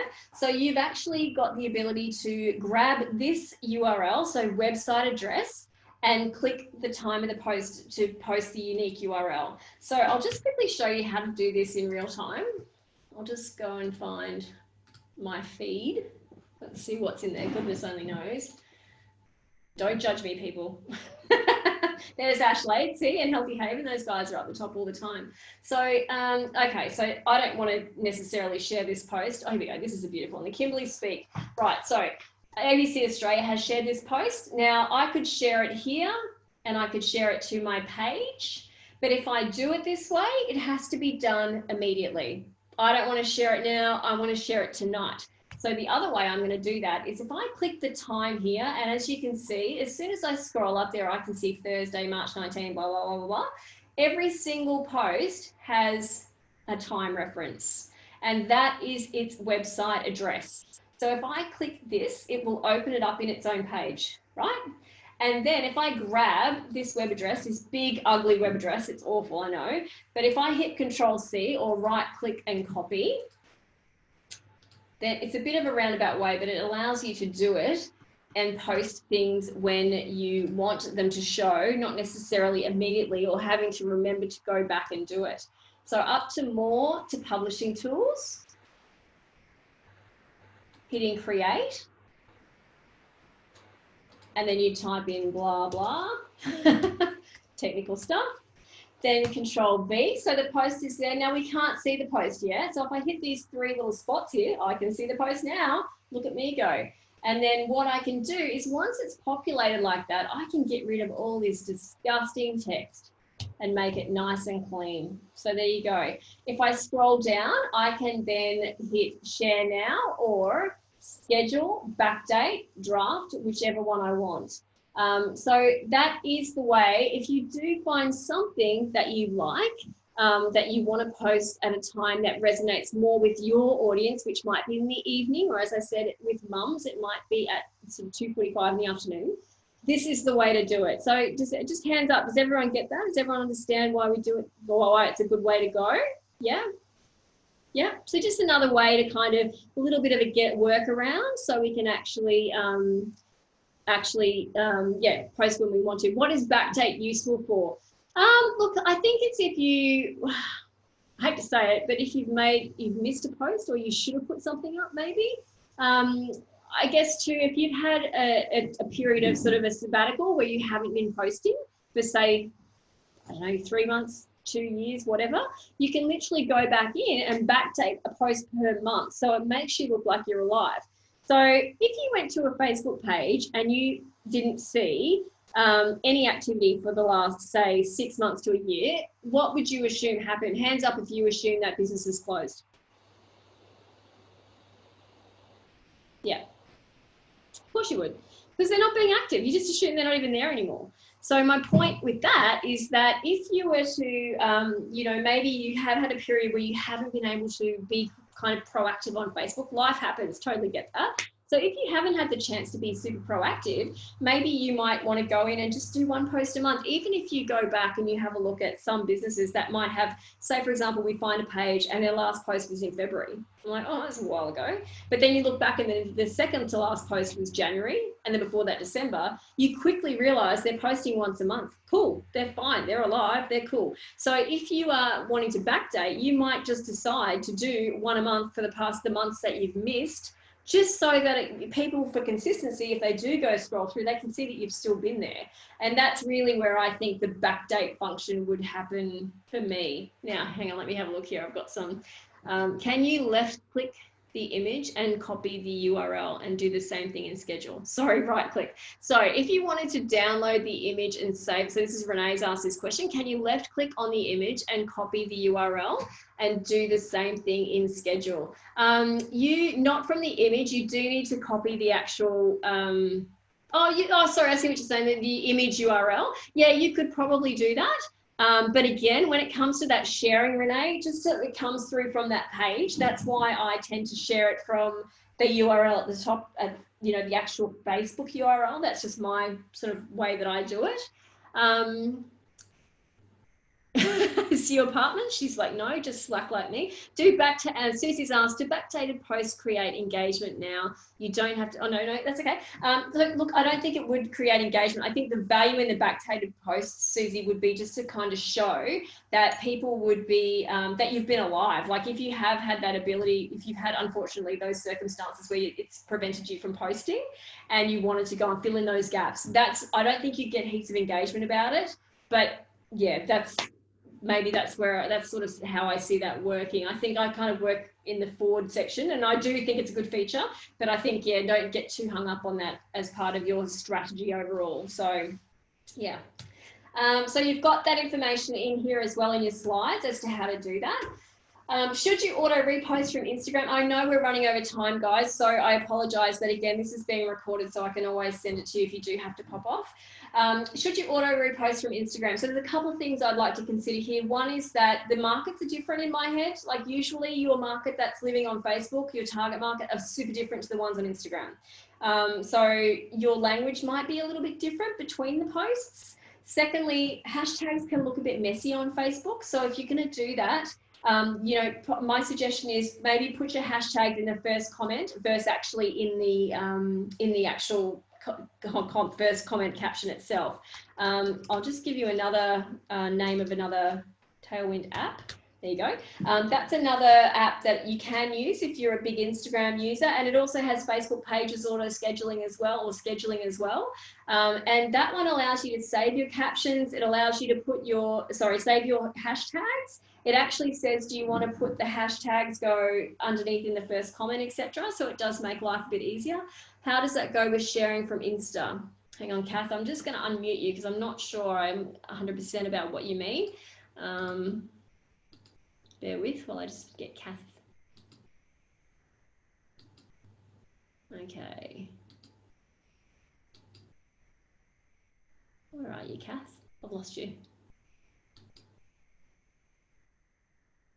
So, oh, I don't have a speaker. Okay, fair enough. So how does that go with sharing from Instagram? Do you mean sharing from Instagram to Facebook? Kath, just pop your little comments there for me if you can, and then I will do my best to reply. Your audience also, just a third note there, may be online at different times. So Instagram also has analytics the same way as, or insights the same way as Facebook does. So the audiences might be behaving a little bit differently depending on who they are, what they do, and all the rest of it too. So consider those things as well. It's not terrible if you're time poor, but I would say that if you see, and think about it for yourself, if you see an Instagram post that you can see it's an Instagram post, it's come to Facebook and it's got 30 hashtags under it.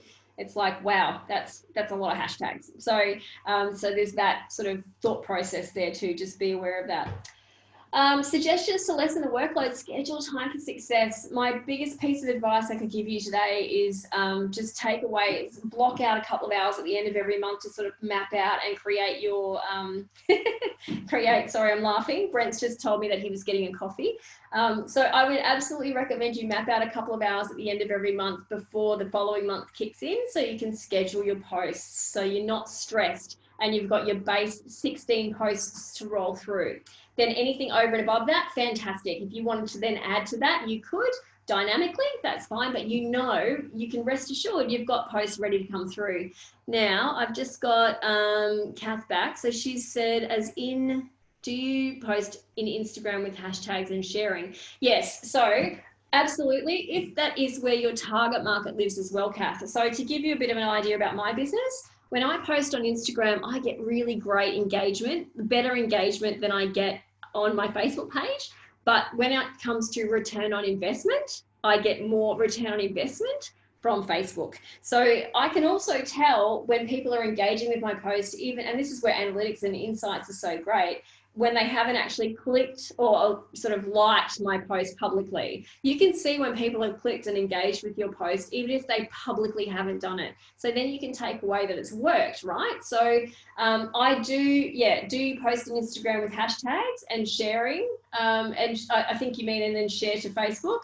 I would just post the caption underneath your Instagram post, and all your hashtags I would pop in the first comment. Because if you're going to share that post to Facebook, it will take through the caption and leave all the hashtags, which will still give you that hashtag advantage in Instagram, and it will just be cleaner. It's a cleaner transition.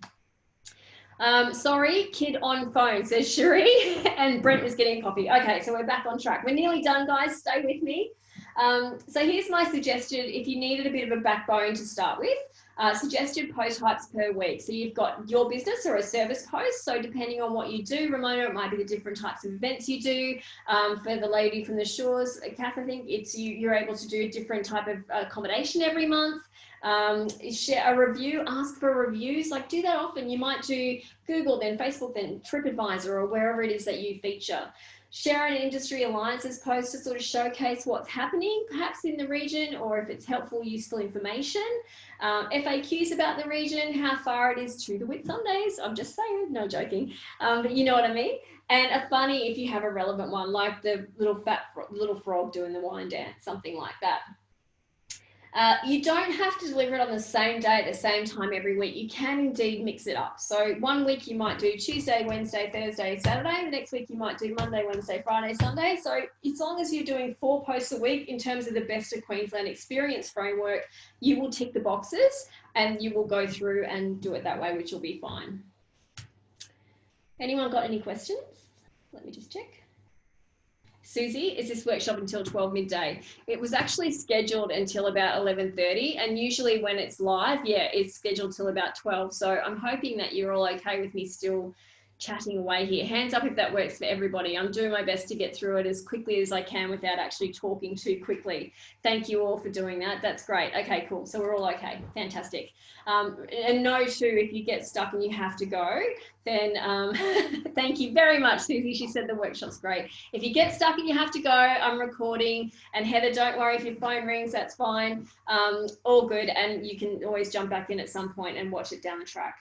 So to touch lightly on paid advertising, which is a question we had earlier, critical components and features of Facebook advertising. So the 3 things we're going to talk about today are the Facebook pixel, custom audiences, and lookalike audiences. These are the powerhouses of Facebook advertising and why they are our friends when it comes to marketing on Facebook. Again, please consider your goal. So if you're boosting versus ads manager, the business really needs to decide on its unique advertising goals before you start advertising. As I mentioned to you before, and I've said it a couple of times, Facebook has shareholders. So if you boost a post, yeah, you're going to get results because they want you to keep spending your money. You'll definitely get results. You may not get as good, or I should say you probably won't get as best results as you would get if you were to more strategically structure your advertising through the ads manager, because they will get your get your boost through to give you results as quickly as possible to whoever's online at the time. They will get you results, but they may not be as qualified or as quality as what you would get through ads manager. So just keep that in your mind when you're doing it. It's not the end of the world to boost, but there is also, if you've got a bit more time to play with ads manager, it's not a bad idea either.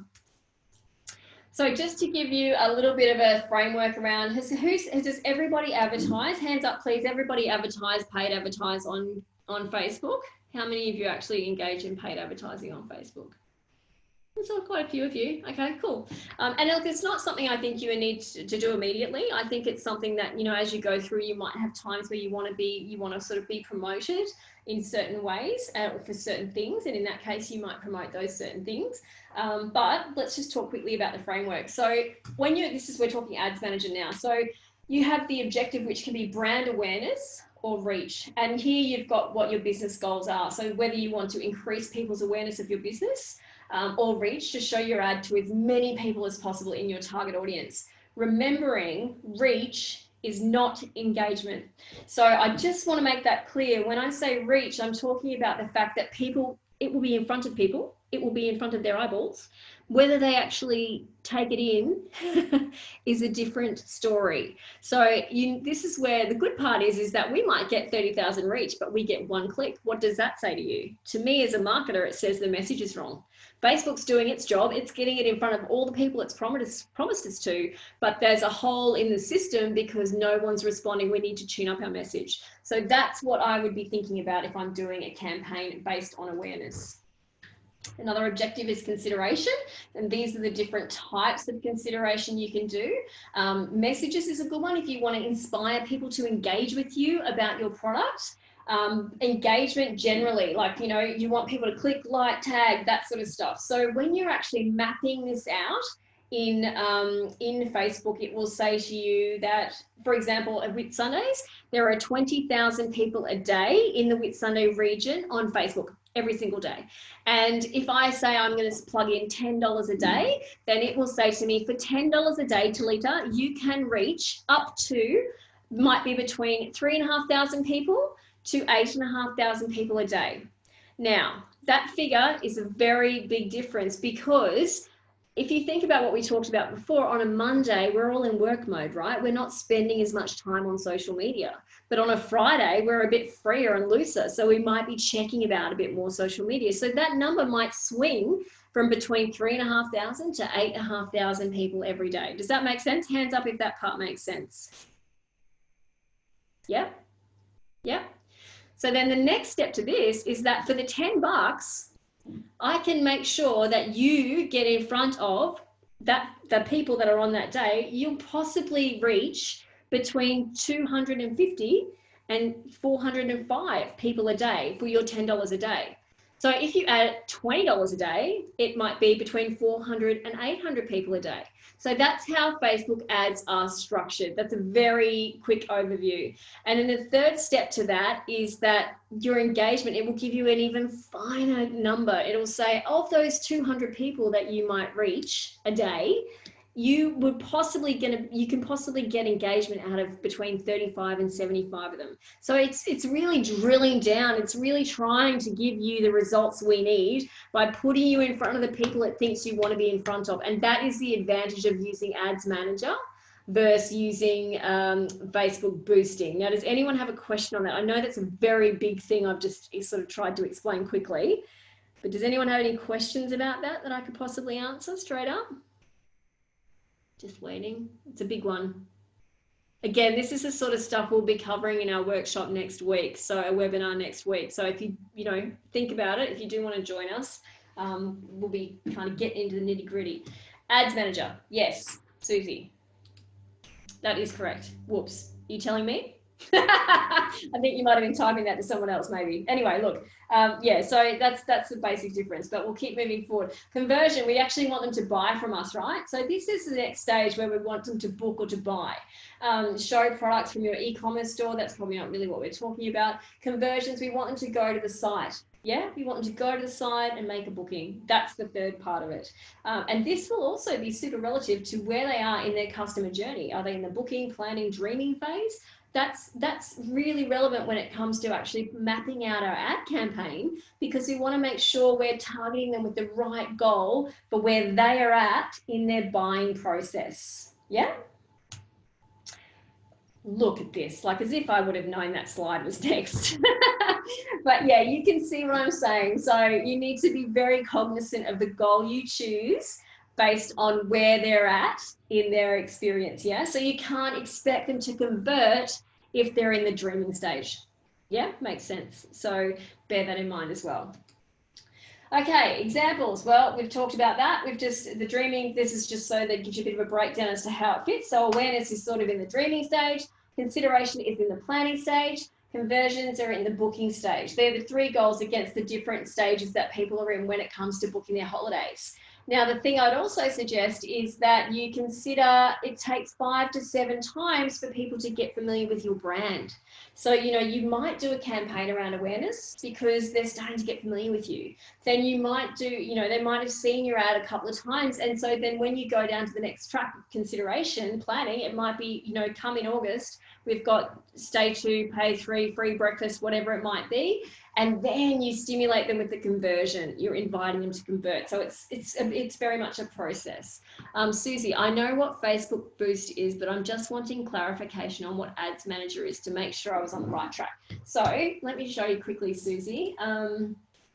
In your page, in your general world of Facebook, you've got this lovely little arrow up here. And if we go down here, we can say Manage Ads.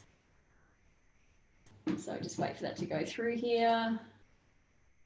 And now I'm actually in what's called Business Manager, which is a different, this is Ads Manager, sorry. And there's also Business Manager, that's a whole other thing. But here you can literally see, I haven't advertised for some time, but this is Ads Manager. So does that help you, Susie? Just pop your hand up if that's what you were looking for, just clarification on there. Yeah. Sort of, yeah. I think, to be honest, I think it'd be probably something I might have to just chat to you about one-on-one, just to make sure it's clear, so we're not taking up too much time right now, but happy to chat to you about it afterwards if you like. So for more info on ad metrics, I've got these little links. As I said, this will get to you in a PDF, and that way you can actually learn more about metrics and how you can measure your ad success via Facebook. And guess what? We're nearly done, so let's wrap it all up. Does anyone have any questions before I just charge forward toward the end? Any questions at this stage? Just keeping an eye on my little chat box here. Hey, here she goes. Kerry Alexander's in. Thanks so much for the information. Okay, yep, that's all good. No worries, that's awesome. No, okay, cool, excellent. And look, absolutely, there'll still be a few more little bits and pieces. No problems, Renee. Thank you so much for joining us today, and everyone stay healthy. Good tip too. Excellent. And Kerry's got some questions in Q&A as well, which I'll have a look at. So I'll quickly continue to wrap up. Who, what, just to make sure that we've covered loads of ground. So do go back and reflect. The who, what, when, how, and why you should consider using Facebook for business, and how you can apply this to get your 80 points to become a best of Queensland experience. Progress is better than perfection. Just have a go. Whatever you do, please be consistent. So if you are going to be someone who posts once or twice a week, cool. Just do once or twice a week. That's fine. And I'm loving all these beautiful comments that are coming through. Thank you so much, guys. That's awesome. I really appreciate it. Do yourself a favor. Please schedule a little bit of time toward the end of every month prior to the next month, just so that you're clear on what you're doing, and then you'll also be able to sort of take that pressure off you when you're like, oh God, I've got to post on Facebook, it's the last thing I feel like doing, I don't know where to start. Really having a little bit of pre-active activity to have that structure and schedule will totally take the pressure off you when it comes to having to do that. And then if you do have a brilliant sunrise or a great dynamic shot for something that's happening at the time, totally share it, because you know that you've got this other stuff that's going to roll through anyway. Set clear goals to measure your results and consider the best of Queensland experiences criteria, which I've outlined again then for you. If people, one quick thing I didn't touch on is inviting people to like your page. So if someone has actually taken the time to click on a link that you've shared and they don't necessarily like you, if you literally click on this number down here, it will show you all the people that have liked you, and then you can invite them. It will pop up in this format on the right hand side, and you can ask them to like your page. So that's a really clever and easy way to grow your audience on your page. And I do that for every post I do for the Fat Frog. I just make sure that everyone that's liked it or engaged with it has been asked or invited to like my page. And thank them for sharing. That was the thing I mentioned before too. If people have actually engaged with people when they comment or like your page where you can, but if they've made the effort to share, jump in there and go, hey guys, thanks for the share, because at the end of the day, it just promotes the longevity of the post, and it also just helps them recognize that they're doing you a favor by doing that, yeah? If they're sharing and saying great things, strike while the iron's hot. Ask them to review your business, or ask them their opinion. Ask them about what they think as a customer of yours. Get that live and dynamic feedback, whether it's through Messenger or whatever, strike while the iron's hot. And I wouldn't be so concerned about communicating with them just as your page. Like if you see somebody that comments and you want to message them, I think it's totally fine to message them as you, the human, versus you, the business, because I think that just adds a personal element to you, depending on how urgently or how much you want the information from them. Yeah. And share the link if you like to make it easier. So share the link to the Google My Business page, which is super interesting and simple. And I might schedule a couple of webinars around that. So if you guys want to catch up on Google My Business, we can do that one too, and make it even easier. And then a few final tips to be continued. Be consistent, be consistent. I know I bang on about that all the time. Watch your results so that you can recreate engaging content. Find out what's working, and then please do it again, yeah? So I think that's in our best interest as business owners. We don't need to reinvent the wheel. We need to work out what's happening and do it again. Okay, I'm seeing some pleasers come through for those Google My Business workshops, so we'll work on that one too. I'll schedule some webinars, guys, and I'll let you know when they are. Post at the times your fans are online and engage with them. So again, we know now where to get that information from. We can jump in, we can go back, we can find that, and be sure to engage with them where you can. Yeah. And always, always, always think, I know I bang on this so much, it's ridiculous. How can I make this post a video? Yes, if you can in any way, shape or form, then please do that. I've just had a comment here from Sherry. She said Google digital advertising as well. Guys, if there's other topics you want me to talk about in this kind of format, I'll get you to pop them in the chat box for me, hey? So I can just, if you don't mind, so I can sort of make sure that if I can possibly put it to the crowd and see if there's other ones that you want me to cover. So just off today, I would say Canva, Google My Business, Facebook advertising, and then possibly Google advertising. If there's anything else that you think you'd like me to cover off, please pop it in the chat box too, and we can work through that as well. Lastly, we don't own Facebook, and this is one big point I'd like to make to you today. I know we've spent a lot of time today talking about it, but please ensure yourself and create yourself a database so you have the power to literally talk to your audience on your terms when you want to, not when Facebook allows you to or feels like it. So by that I mean have a database where you would be having your first name, last name, email address or phone number. So you have the chance to email your people when you need to. You know, if you've got a special and you've got people, MailChimp's another one actually. I'm doing a workshop webinar, MailChimp next week. But that exact thing, you then have the ability to get in touch and reach into your audience at your leisure. It's not when Facebook allows us to, or depending on what new feature they've got, they give us better promotional tools or whatever. So please make an effort to get yourself a database in an Excel spreadsheet, if nothing less, and have it so you've got your own contact in your terms. I mean, Facebook can close down anytime. I don't think it's going to happen, but as you know, they changed the benchmarks for us, and it makes it harder for us to get that interaction and engagement with our customers. So just prepare yourself for that too. And first things first, nail one platform at a time. Suggestion, nail Facebook, and then move on to the next one. So, and then if you wish to, if you've got another target market that's hanging out there, so if you can manage them both now and you're doing it efficiently, well done. But I do find some people are like, oh my gosh, I've got to be on LinkedIn and Instagram and Google My Business, and it's so much, and they get this big analysis paralysis, and they don't end up doing anything. If hands up if that's you, if you end up getting analysis paralysis and you end up like thinking, I've got to do so much stuff and I can't do anything. Yeah, you get stuck, right? You get like, I don't know where to go from here. I don't know what's most important or valuable to my business. And that's my point. If your target market is in this space, let's use this as the most important thing and do that first. So question time, we've pretty much had all our questions. I'm going to send you through a bit of a bonus today so you can download this, which is an information sort of worksheet. I know we're in March, but I still think you'll find it useful. And it will include the following worksheets in there. So you'll have your goals worksheet, your customer avatar worksheet, which we touched on earlier today, your unique selling position worksheet, which is what makes you you. Why are you uniquely you in your product? And it just kind of dives into that a little bit more. Your business cycle worksheet, so we can work out when the quieter times are in the year and what we need to do to fill those, right? So if your lead time's like 6 weeks and you know that February is going to be dead, we need to be talking to these people in December to get them into those holes. Does that make sense? So it's that kind of cycle recognition that we're doing too. Marketing history worksheet, what happened before, what did you do, what was great, what did it cost you, would you do it again, would you do it this year? Content plan worksheet, so just to give you a bit of an opportunity to map a few things out that we talked about today. A one-page marketing plan, which I find really, I love the content that comes with a marketing plan, and I know I have a lot of dear business owners that have ones that are like thick that they never look at.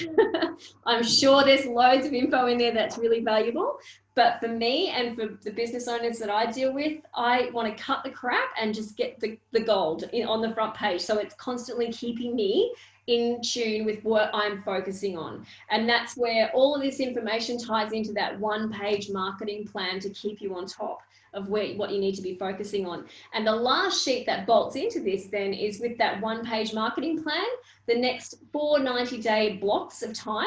So you know that in the next course of the year, you can actually focus on those sections. When you've got time to look at your marketing, you know that you're going to be focusing on promoting this part of your business this time of year, or creating a new website, or creating an Instagram profile, or whatever it might be. So it allows you to sort of stay on track with what you should be doing for the best interest of your business at that time based on your overall plan. So hands up if that sounds good. Is that something that you're all happy with and are interested in probably having a go at?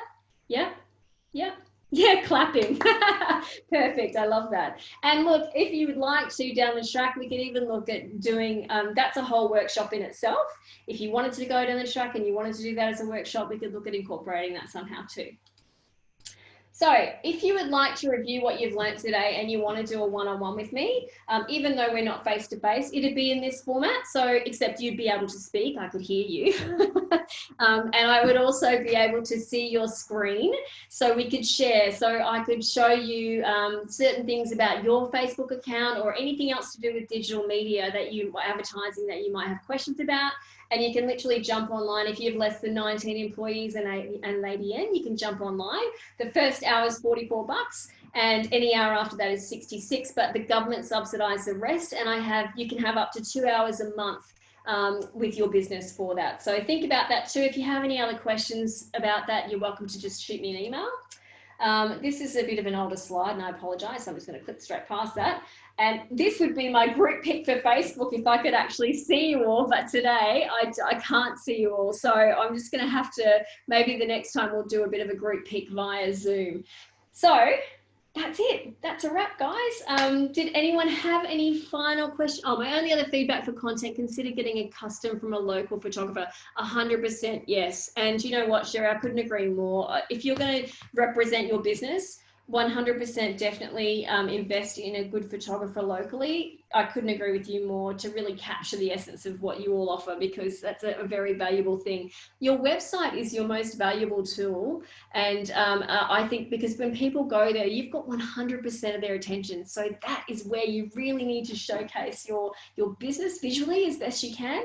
And certainly what Sherry just mentioned, you know, she's great at capturing that, as are our local photographers. So think about that too. I think that's it. I hope that helps you all. I'll forward you the slides in the next couple of days, so you'll have that. And as you can see, as I mentioned in the slides, they're PDFs. You can click and download those other bits of information that I've mentioned to you. I will also pitch some dates for, just quickly in the chat box. Were you happy with this 9 a.m. time frame in terms of the webinar time, or is there a better time for you all in terms of actually getting online and doing this kind of stuff?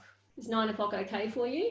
And I probably wouldn't make it quite as long. I mean, I appreciate this has been we've had a big day today. Yeah, cool. Okay, excellent. So, and that's the thing, as you've just identified there, Suze, we've got, we could also have the replay. So you'd have it on demand post the event. So if you wanted to go back and have a little look, you could do that as well. Okay, so 9 a.m. is cool. Excellent. All right, guys, thank you so much for everything today, for your time. I know time is precious. Stay safe and well, and I look forward to hearing from you. Jump into Marketing Ninjas. I'll just quickly show you the screen so you can know what to look for. I would love to see you in there if you can join us, because it's just a great group of like-minded people that are small business owners that have questions and can share things and get information. No pressure, no advertising. It's just literally the spot that we share information to. So jump in there. You'll have to request a membership and I'll have to approve you, which is just to keep the pests away. But I'd love to see you in there if you can. And I look very forward to chatting to you all and hopefully seeing you again sometime soon. See you guys.